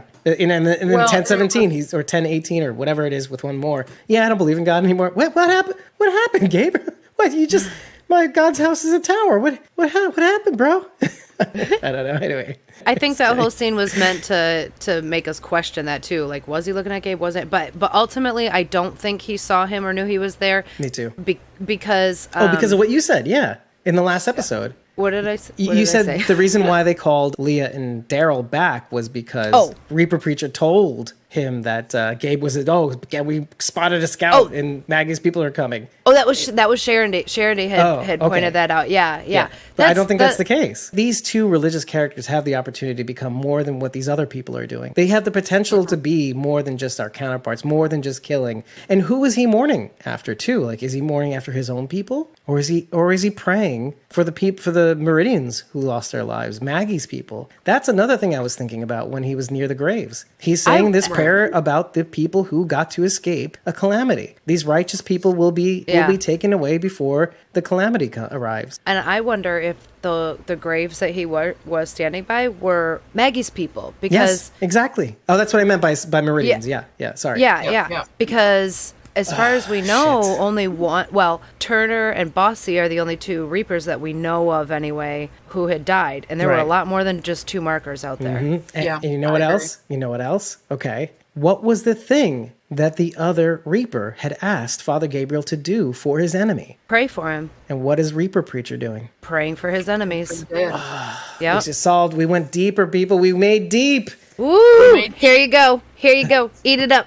But you know what? That made me suddenly so sad, both for Father Gabriel and like for just the concept of like, if this guy can pray for my enemies, why couldn't I? Going back to one more, even if when he was telling the tale about the preacher, this charismatic preacher at the funeral, and he was saying, I don't know if I believe. It didn't matter if that man believed in that moment. He did it because he wanted to comfort these people, and he knew that he had the juice. He had the Jesus juice. But I mean, he's saying it doesn't matter if you believe. Doing this work says something about you. What you are willing to impart on the world is what you want the world to reflect back into the world, essentially. So, and this has been my philosophy for the longest time. I don't believe in karma for shit. I really don't. I do. 100%. But wait, there's always a but with me. Just wait for that part. Yeah, you and your big butts. Yeah, my big butt cannot lie. And I'll tell you what my big butt says. My big butt says I don't believe in karma because I don't believe that you ought to receive good things if you put good out in the world. I do, though, believe that good things are like ripples. And ripples in ponds, and there are reeds, and then there are lily pads, and there are frogs, and that, you know, with enough ripples in the world, you can change things. And I do believe when you see a smile from others, you tend to want to smile. Also, when you see somebody yawn, you tend to want to yawn, right? So I do think what you put out in the world, if enough people see that smile and enough people, you know, do the things, that other people might pick that cool thing up and do the things too. Now, that doesn't mean people won't do shit. See, I'm not falling. See, it has to be a real one. But if other people do the shit, I've been yawning. But if they do good, other people might do good. But if you don't do good, well, it lessens the chances, right? And when Gabe sees Reaper Preacher doing unto others, his enemies, Pope's enemies, when he gives them that comfort or that prayer for the afterlife, I hope these people were righteous and that they escaped the calamity. It gets Gabe to think, like, oh, what was I? What am I doing? What did I become?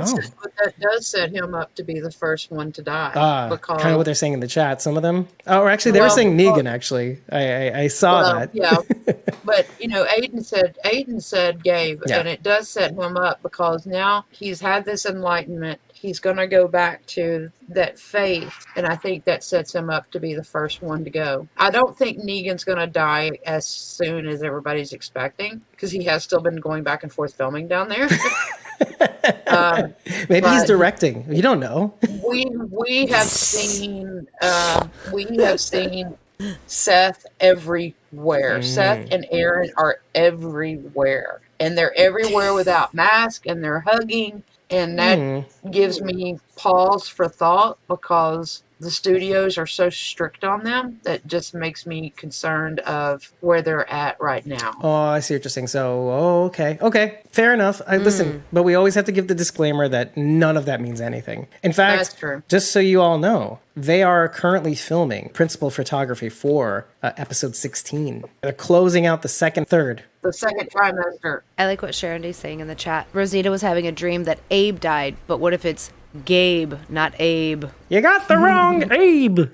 Right. Exactly. Maybe it's because of his faith that he's not going to be as quick to kill, but he was up there awful trigger happy with that sniper rifle. Well, that's kind of what I'm saying So- too. Like, what's to become of eager trigger face? Well, first of all, the smile on his face when he found it was great. I know, right? Oh my god! Because I love what this character's become a little bit. I'll admit, when people go Clear Morgan, like, oh, I want to see Clear Morgan again, I go, what are you sadistic? What is wrong with you? Like, you want to see a man suffer? Okay. But then I'm like, okay, Gabe hasn't been through that, so I'd be like, okay, when I see Gabe break a little bit of bad, I'm like, all right, I can go for a little bit more of that. Okay, until it becomes a problem, mentally speaking. And it is sort of becoming a problem. Like, I don't know. It's one thing to kind of protect your people and be eager about it. And, by God, God's house is a tower, all that, whatever. It's great. But until it starts becoming a problem, like, oh, am I doing the right things? Am I not giving people a chance? I mentioned this at the beginning of this episode, how I like how we got to focus basically on one and a half of the events. Like, mainly we stuck with the Reapers subplot. And then we went sort of back to Alexandria, keeping it very slim, no Commonwealth whatsoever, which kind of like leaves the field open for when we return. We'll probably hit the Commonwealth first because that'll piss everybody off, leaving us on a pseudo cliffhanger about the Watcha. What is that going to do? And is it going to turn our group Maggie into Swiss take one cheese? to the dome? We don't know. Everybody has the opportunity to get hurt in this one, but Yep. Of course they're not going to go back to. Well, I say that they may do that. You never know, but I feel like they're going to go back to the Commonwealth meeting because they left us off there in the last episode to quite the cliffhanger. Like, okay, what's going to happen with Eugene? He goes, but wait, Taterberg says wait, and then he's going to give away. This could be the moment where the Commonwealth comes and rescues the gang. So maybe it's not Lydia that turns the horde, but maybe Mercer and his gang comes up and cleans house and says, hey, we saved you, now pay us or be slaves in our Commonwealth or something. Like, what that guy says. Yeah, Lance Hornsby. Be slaves. Be What? slaves. What? Be slaves, Alexandrian. Oh my gosh. Go scoop ice cream. Go deliver the mail. Or go outside of Lawton and pick up feces and stuff. Yeah, go burn our shit.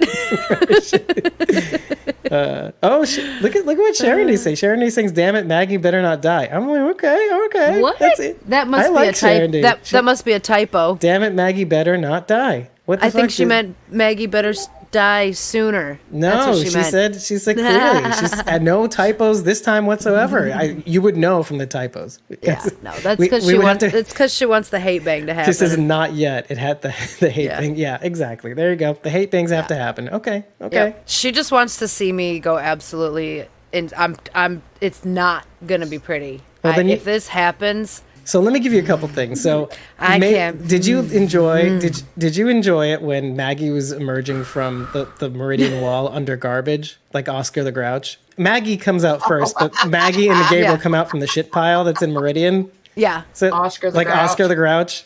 It's like Sesame Street. Yeah. Hey, whoa, wise guys, you taking over my town? Oh, I'm grouchy. So No, How funny. I thought no, when I saw that I was like at first I was a little confused. I'm like, oh, of course she knows where they are. This is her fucking place. Like, yeah, exactly. Yeah, she knows exactly where they are. Daryl's like, go over there. I'm like, yeah, she knows. This is like just like Alpha. This is where I like having sex. This latrine. And Gabriel's like, really? Like, look me up. And I'm just kidding. I'm into women leaders apparently. So yeah, Rosita, Jadis. I mean, Anne. Who's not? Yeah, I get it. Sharon is like, quote, I like it dirty. You guys had brought this up earlier, and we kind of have to talk about this a little bit, but mostly in jest about Connie going off with Carol.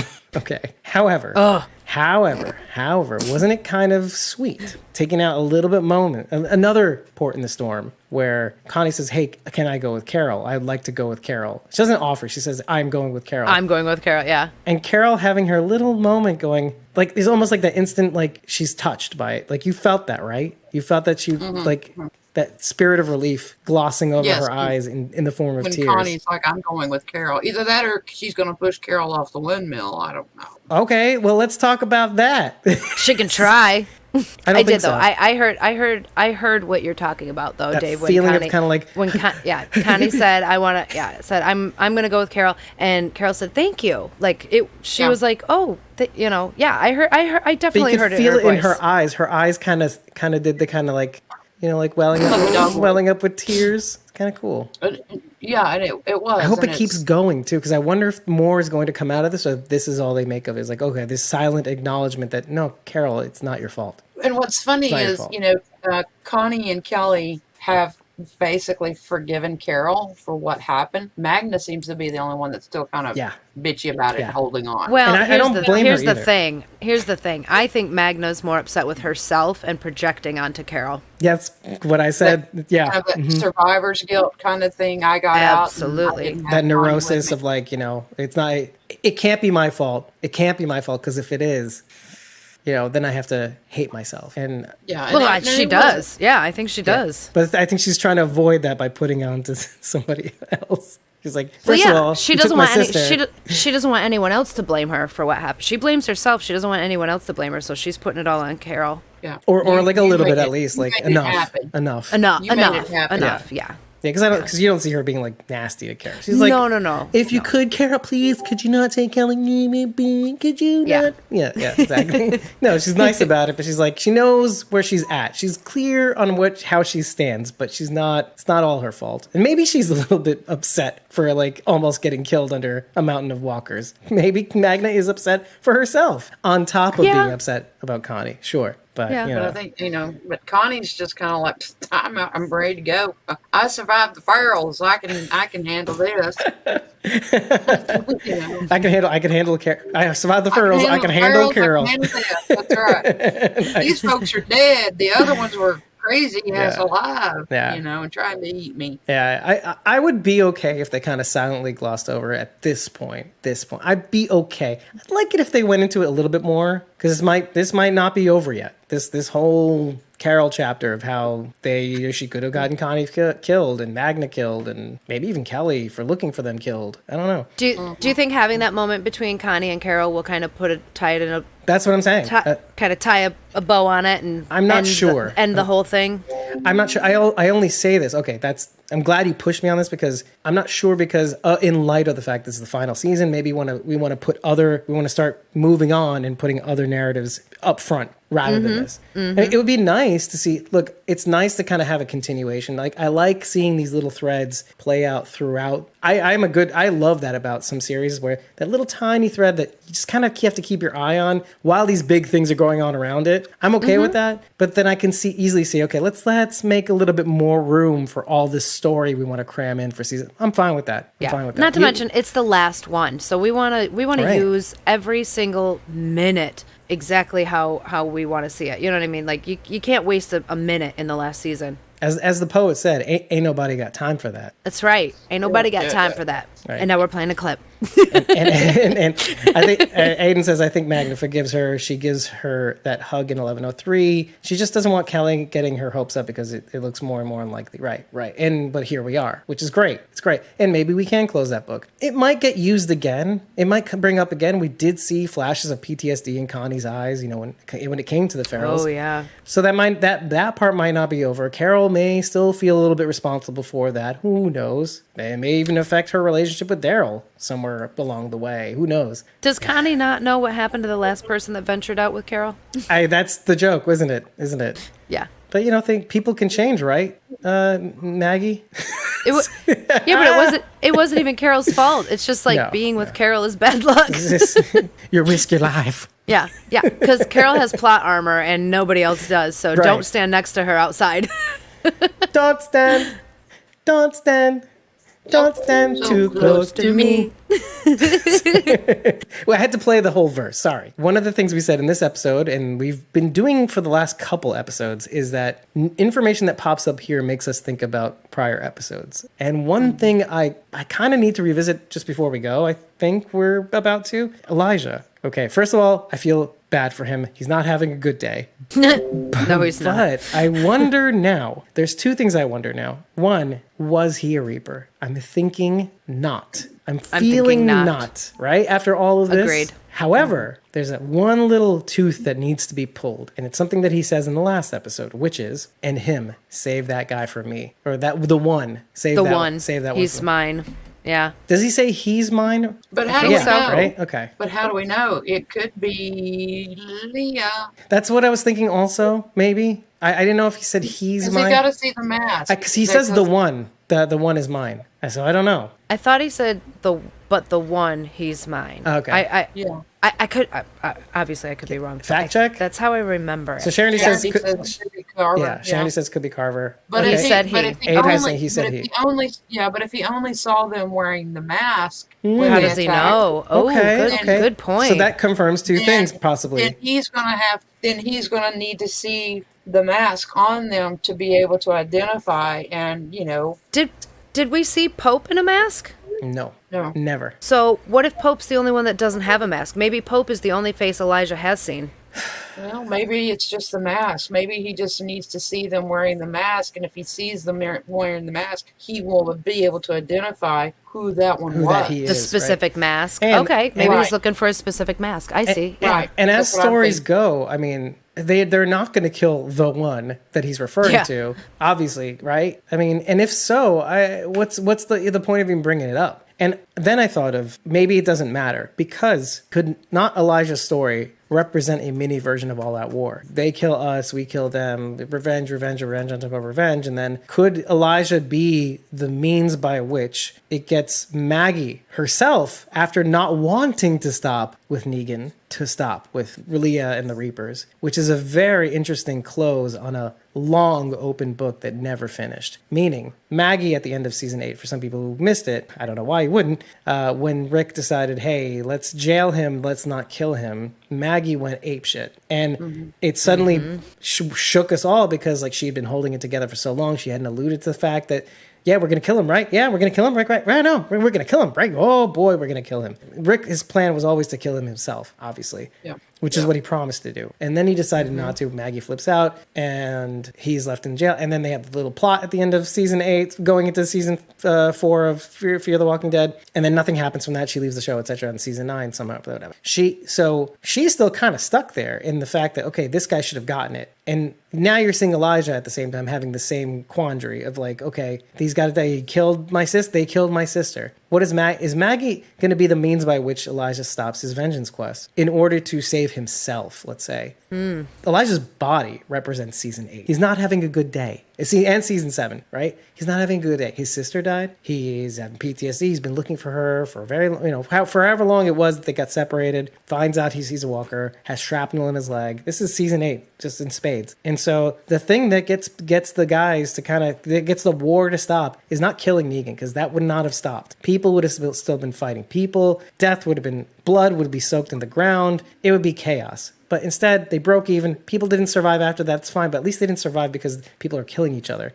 People were relatively armistice-free, and they were trying to be communities and stuff like that. But, okay, Elijah. Now, if we keep going, Elijah might die. Elijah represents the future, let's say. He's still a kid. He's pretty young. Well, the only way I can see that happening is if we kill the Reapers and put Leah in prison. Elijah may convince Maggie, we got to stop. We've got to stop this. But I don't think that's going to convince the Reapers to stop. So there's going to have to be a conflict or something. Like, it some has kind to of come a to some all-out sort of war head. again. Yeah. I don't think it's going to be a matter of just saying, let's just go home. They are now set on a path of revenge against Daryl for Pope. But I could see him being the one, like maybe on his deathbed, saying this has got to stop somehow. Elijah being the one to say to stop. I hope that's the case. I just don't feel like that's going to happen. Unless he sees something Maggie doesn't. Which could be, considering Maggie may still be switched off. If you are emotionally switched off, okay, hold on, I got something for you. This actually brings the conversation that Judith has with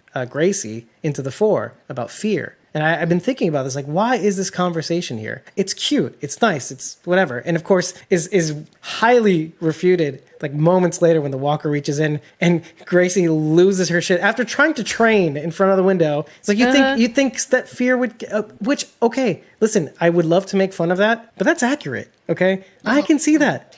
I don't like the idea that fear magic, she magically is able to control her fear. It's like, no, okay, this seems more realistic. Okay, some people are just who they are, and eventually over time, maybe they become better or more capable. But for now, no, let's be real here. Okay, fine. But the whole conversation about fear is very interesting to me because that tells me a little bit of about what you guys are talking about. The Reapers are all about not acknowledging their fear and going into these things with God on their side, right? Capable fighters, placebo effect, go. Our gang knows the cost. They're hungry. They need to use their resources wisely. Okay, they can't go all in. Carver says, yo, if you want your balls, sure. Dude, Dave Dixon, go ahead. Lead the horde away. Woo. Yeah, I sing castrati, soprano, okay? I like my balls. I like my baritone. So there's a little competing philosophy here. I kind of like where we're going with this. And then linking it back to Elijah, maybe he will see that, okay, maybe we've had enough. And Maggie, if you keep going down this path of you not having this fear or emotion or whatever, it's not going to end well for you. What are you fighting for? Now, taking us back to World Beyond, what are you fighting for, Maggie? What are you fighting for? If she loses Elijah, she will have, in essence, lost everyone from Meridian. Yeah. Except Herschel. Yeah. Oh, yeah. But essentially everyone else, like Herschel's like in her pouch. Is she a little kangaroo? Yeah. She's in the pouch. She's a Joey. There's Joey's in her pouch. His little, I don't know what it's called. And then the other person that she has a very close connection to is still stuck in a church, bleeding out. Oh God, we forgot about Alden. Thank you, Elisa. Holy shit! You forgot about Alden? We dropped that thread episodes ago. We never went back to it. What happened? Yeah. So he's still in the church. We're waiting to find out what happens. There's several episodes ago. Oh my God. I'm not. You know what? I'm not even worried about Alden. Honestly, I'm not. You've given up on the fact that he might die? I don't think he's going to. I think they're pulling a Glenn on us right now. This is another early season callback. We think he's going to die, but he's not. Aiden just pointed out like 15 callbacks since the season started from all the past seasons. That's what, and we're going to see a lot more of it too. They are going to I think they're going to bring back every callback they possibly can this season. We saw they pulled a Glenn with Maggie in Echelon 1, and we literally crawled under the train. Yeah. Under the train. That was as much a Glenn callback as anything. Yeah. Now with Alden, they're dragging it out for 4 weeks, just like they did with Glenn. But just like with Glenn ended in a death. So not then, not in season 6. Not then, but like this is the last season, people. Right. Yikes. Yeah. No, I think Alden will be fine. Alden is not going to die from his current wound. I will say that much. I'm not saying he'll survive to the end of the season, but that sucks. He's fine right now. He heals up just to die later. So I'm not saying he's gonna die later either. I'm just my theory is right now he's fine. So Aiden, who is one letter away from Alden, says, I think Aiden will die because I can't see him surviving the show. I said they kind of called back to 616 with the death of Cliffhanger there, the arrows firing at Maggie and Negan. I guess so. Follow me on this one. Did you feel a sense of foreboding when those bottle rockets went off? No, I didn't. I didn't either. Why? No, Why? I really didn't, because I think our people are going to be like, get against the wall. Who's down there right now? It's just Maggie and Negan down there. Maggie, Negan, and Elijah. Elijah's going to be he's hurt. He's tucked away somewhere. He's not fighting.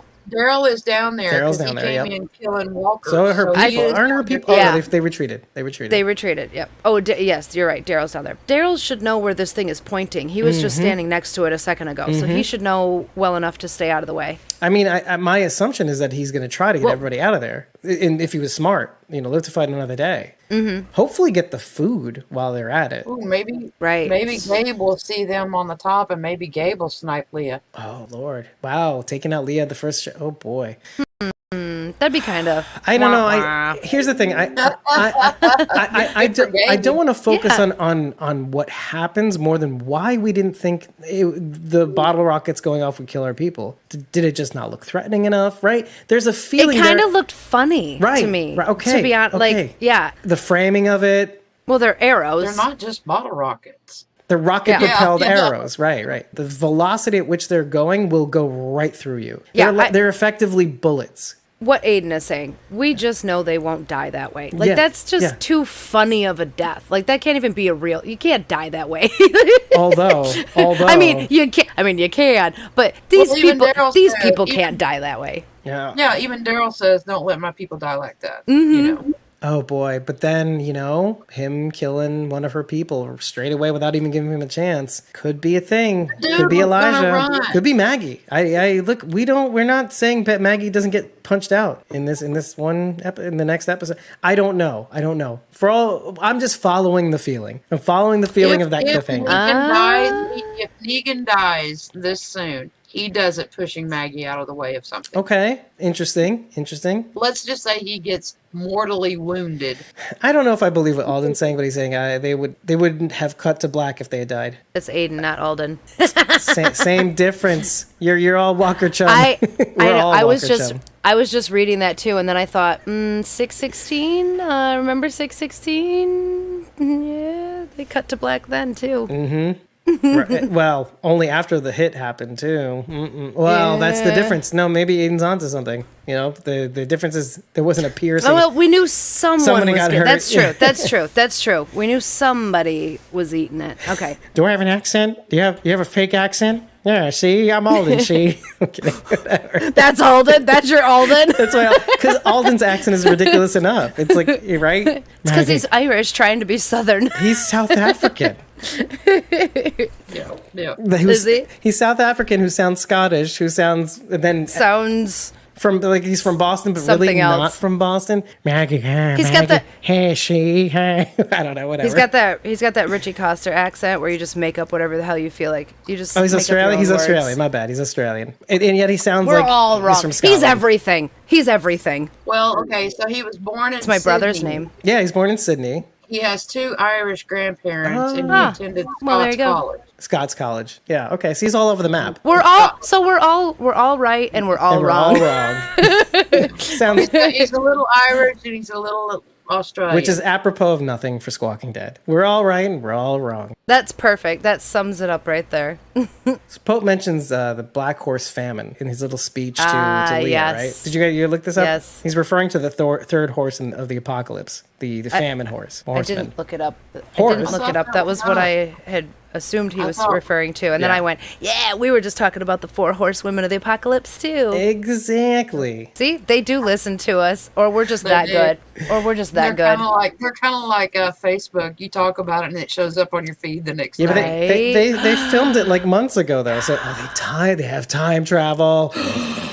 What's pretty cool about the third horse that I keep calling it a horse. The third horse is very pretty. No, the third horseman is in charge of, so he's obviously in charge of who gets what and counting how much they have and inflating the price. But part of that involves scales, the scales of justice. He is handed the scales of justice by which to judge how much one gets over the other, what price is set for whom because of the famine. So when he's saying this, he's saying that we are on the side of the righteous, or he's saying it comes for us all. But if it comes for us all, we must be righteous. I like his his devotion. But the other thing I liked about Pope is that they kind of clarified in this episode is that with as much as he's spiraling and still clinging on to the old ways, because again, Pope is a product of a previous era. He's a product of contemporary warfare, a person who's stuck in conflict. What's clear is that he doesn't know how to fight this war where you can weaponize whisperers. He doesn't know how to fight a war where it's not about property, it's not about oil, or it's not about trying to propel colonizers. Literally, it's about famine. He's saying the thing, but he's not reacting to the thing. He says it comes for us all. So then why aren't we all coming for it? No, it must be us. We must be the ones that are... It's they who are rejected by God. He's getting the message wrong. He knows the message, but he's interpreting it wrong. It's like he's still stuck in the old ways. Like, again, this is like the product of TWD is the opportunity, man, to be your idealized self. No, but we have to cling to the old ways. But what happens to people who cling to the old ways, to what was before? The Commonwealth. What's happening there? I mean, they're lucky. Do they get possessed by demons and then have to go to... Callback to Bridget Canalis' role on the Old Ways movie on Netflix. Credit to Aiden. Yeah. The brouhaha happens, exactly. But yeah, on this show, when people get stuck on the past or romanticize the past or act the way they used to in the past, they get murked because they don't know how to be this self that they were meant to be, or they reject it. And Pope rejects it. Well, even Angela Kang even made that point about the common Ah, damn it. Just took her jibs. Because she said, they have created this world as it was, but how much of the old world do we really want to hold? Right. They tried to build back a world that was not meant to be. Was it that good? Right. Yeah. Resurrected, let's say. Yeah. Yeah. Well, and then that goes to Pope as well, because Pope is resurrecting or resembling the world in which there was conflict. They were sent across countries to quell down riots and put down armistices or create chaos, right? To create things by which they could unseat the enemy. But where is the enemy? Why is Maggie? Again, we go back to the initial question. Why is Maggie marked? And so I want to answer that question because I almost feel as though it doesn't matter. I mean, it does matter, but it doesn't matter. Because I think Pope's raison d'etre is that I have to have an enemy. Otherwise, what's going to happen? If I have a moment of calm, what's going to happen? We don't need to know why Pope marked Maggie. I mean, it's there. You just... I want to know. I still want to know. We got to know. I want to know. We want to know. I don't think we're gonna. That's the thing. I don't think we're gonna know. Not in any... Not in any meaningful way that isn't already kind of apparent. I think... This, whatever it was, sparked this entire... That is what caused all of this. I would like to know. I want to know why we're doing all of this. I mean, we knew why Negan went after them. We knew why Alpha went after them. Mm-hmm. I want to know. And the governor. We even knew why the governor went after him. Yeah. Angela Kang, if you're watching this, damn it, the people have spoken. We want to know. No, it's up to us. No, we have to we have to do it. I'm contending, and this is the way it's going to be. And I don't think they're going to bring this up again necessarily, unless they do it by way of Leah. Mm-hmm. I really do think that he did this because that's all he knows. He needs an enemy. This was his enemy, and it wasn't enough to take their settlement. We have to kill them all. We have to... Maggie, I would have killed you all. Take no survivors. This is the going too far. This is the okay, you did the thing. And, this is a conversation that you and I had. Yeah, you not only have to take their shit, you got to kill them all, because this way they can't come back. The show is going to show the cost of that. And it's showing you now. Yeah. I almost wonder if maybe Maggie did take out a few of the Reapers, and that's why Pope marked her. That I would like to know, because you almost feel like there has to be a reason. But then I wonder if there really is one. Maybe it was like a real son that she took out or something. Well, now I'm wondering if some of those grave markers that Mencia, I don't know how to say, whatever. Hopefully we hear it at some point. The graves that he's praying over, maybe those were Reapers that Maggie killed. Before the conflict. Maybe. During the conflict, yeah. To Aiden's point, Angela Kang's podcast is going to sound like this. I'm Angela Kang, and this is a podcast pulverizing episodes of Squawking Dead. Sometimes they make you laugh, sometimes they make you cry, and sometimes they make Dave go cuckoo bananas. I said cuckoo bananas, not insane, because cuckoo bananas is something Dave says, because I'm in charge here. I'm in charge here, Aiden, goddammit. And he's clearly gone cuckoo bananas. Yeah. Oh. Oops. Sharon, if you're hashtag Team Leah, I'm hashtag Team Dakota. Ooh, snap, crackle, pop. I'm not getting involved here, even though I like everything Rachel's saying right now. She knows I'm kidding. Does she? Because, if you say the wrong thing, she'll get a little stuck on that one thing. I'll never forget when you said you were Team Dakota. Yeah. Like they didn't kill anyone yet. A bunch of arrows just flew in the chat.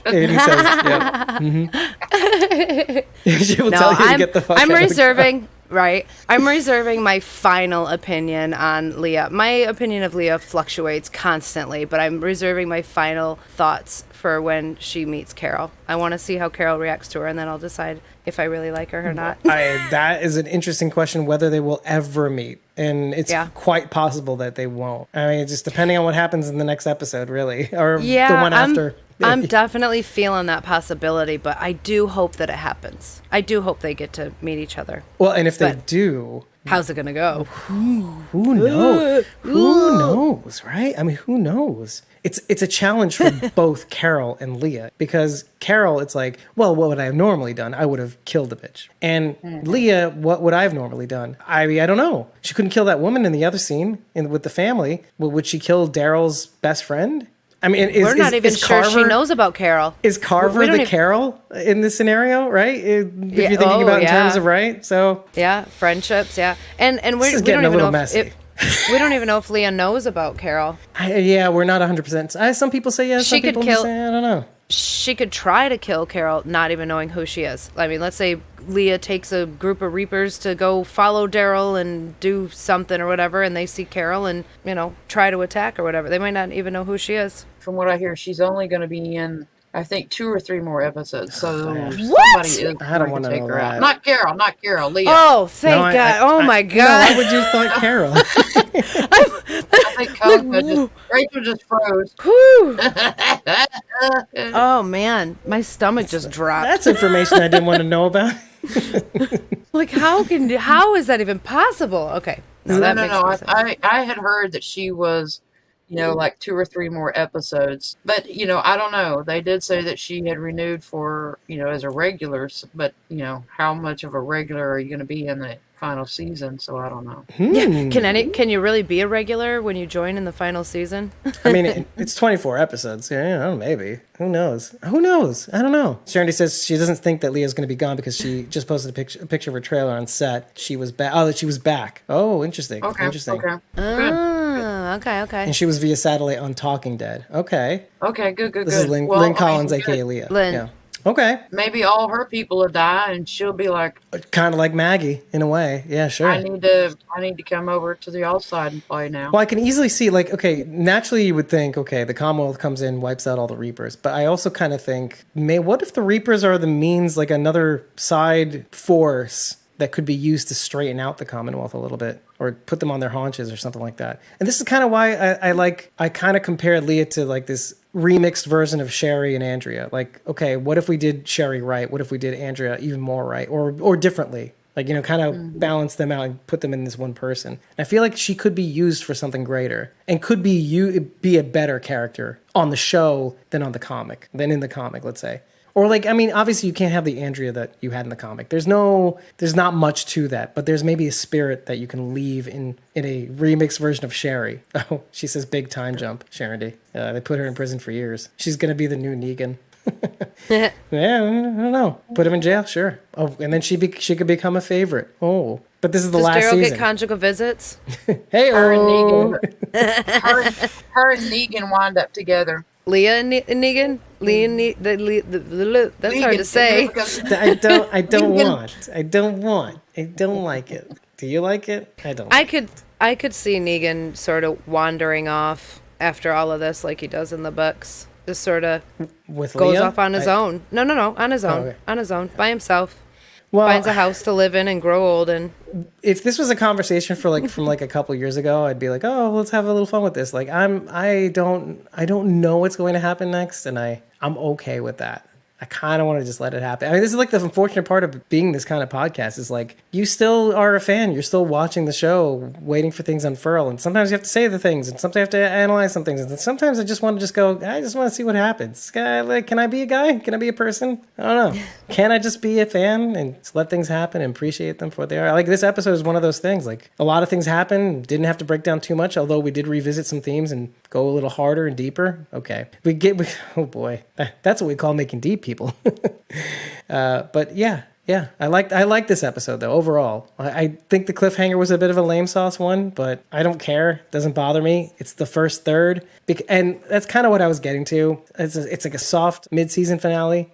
It's not like what's the fate of Alexandria, Mom? No, it's like not like that. Okay. Yeah, I mean, that's okay because they could come back with episode 9, kick our ass right out of the gate unexpectedly. Like, we should be having this crazy cliffhanger. Nah, but we're gonna mess your world up on the very first time back.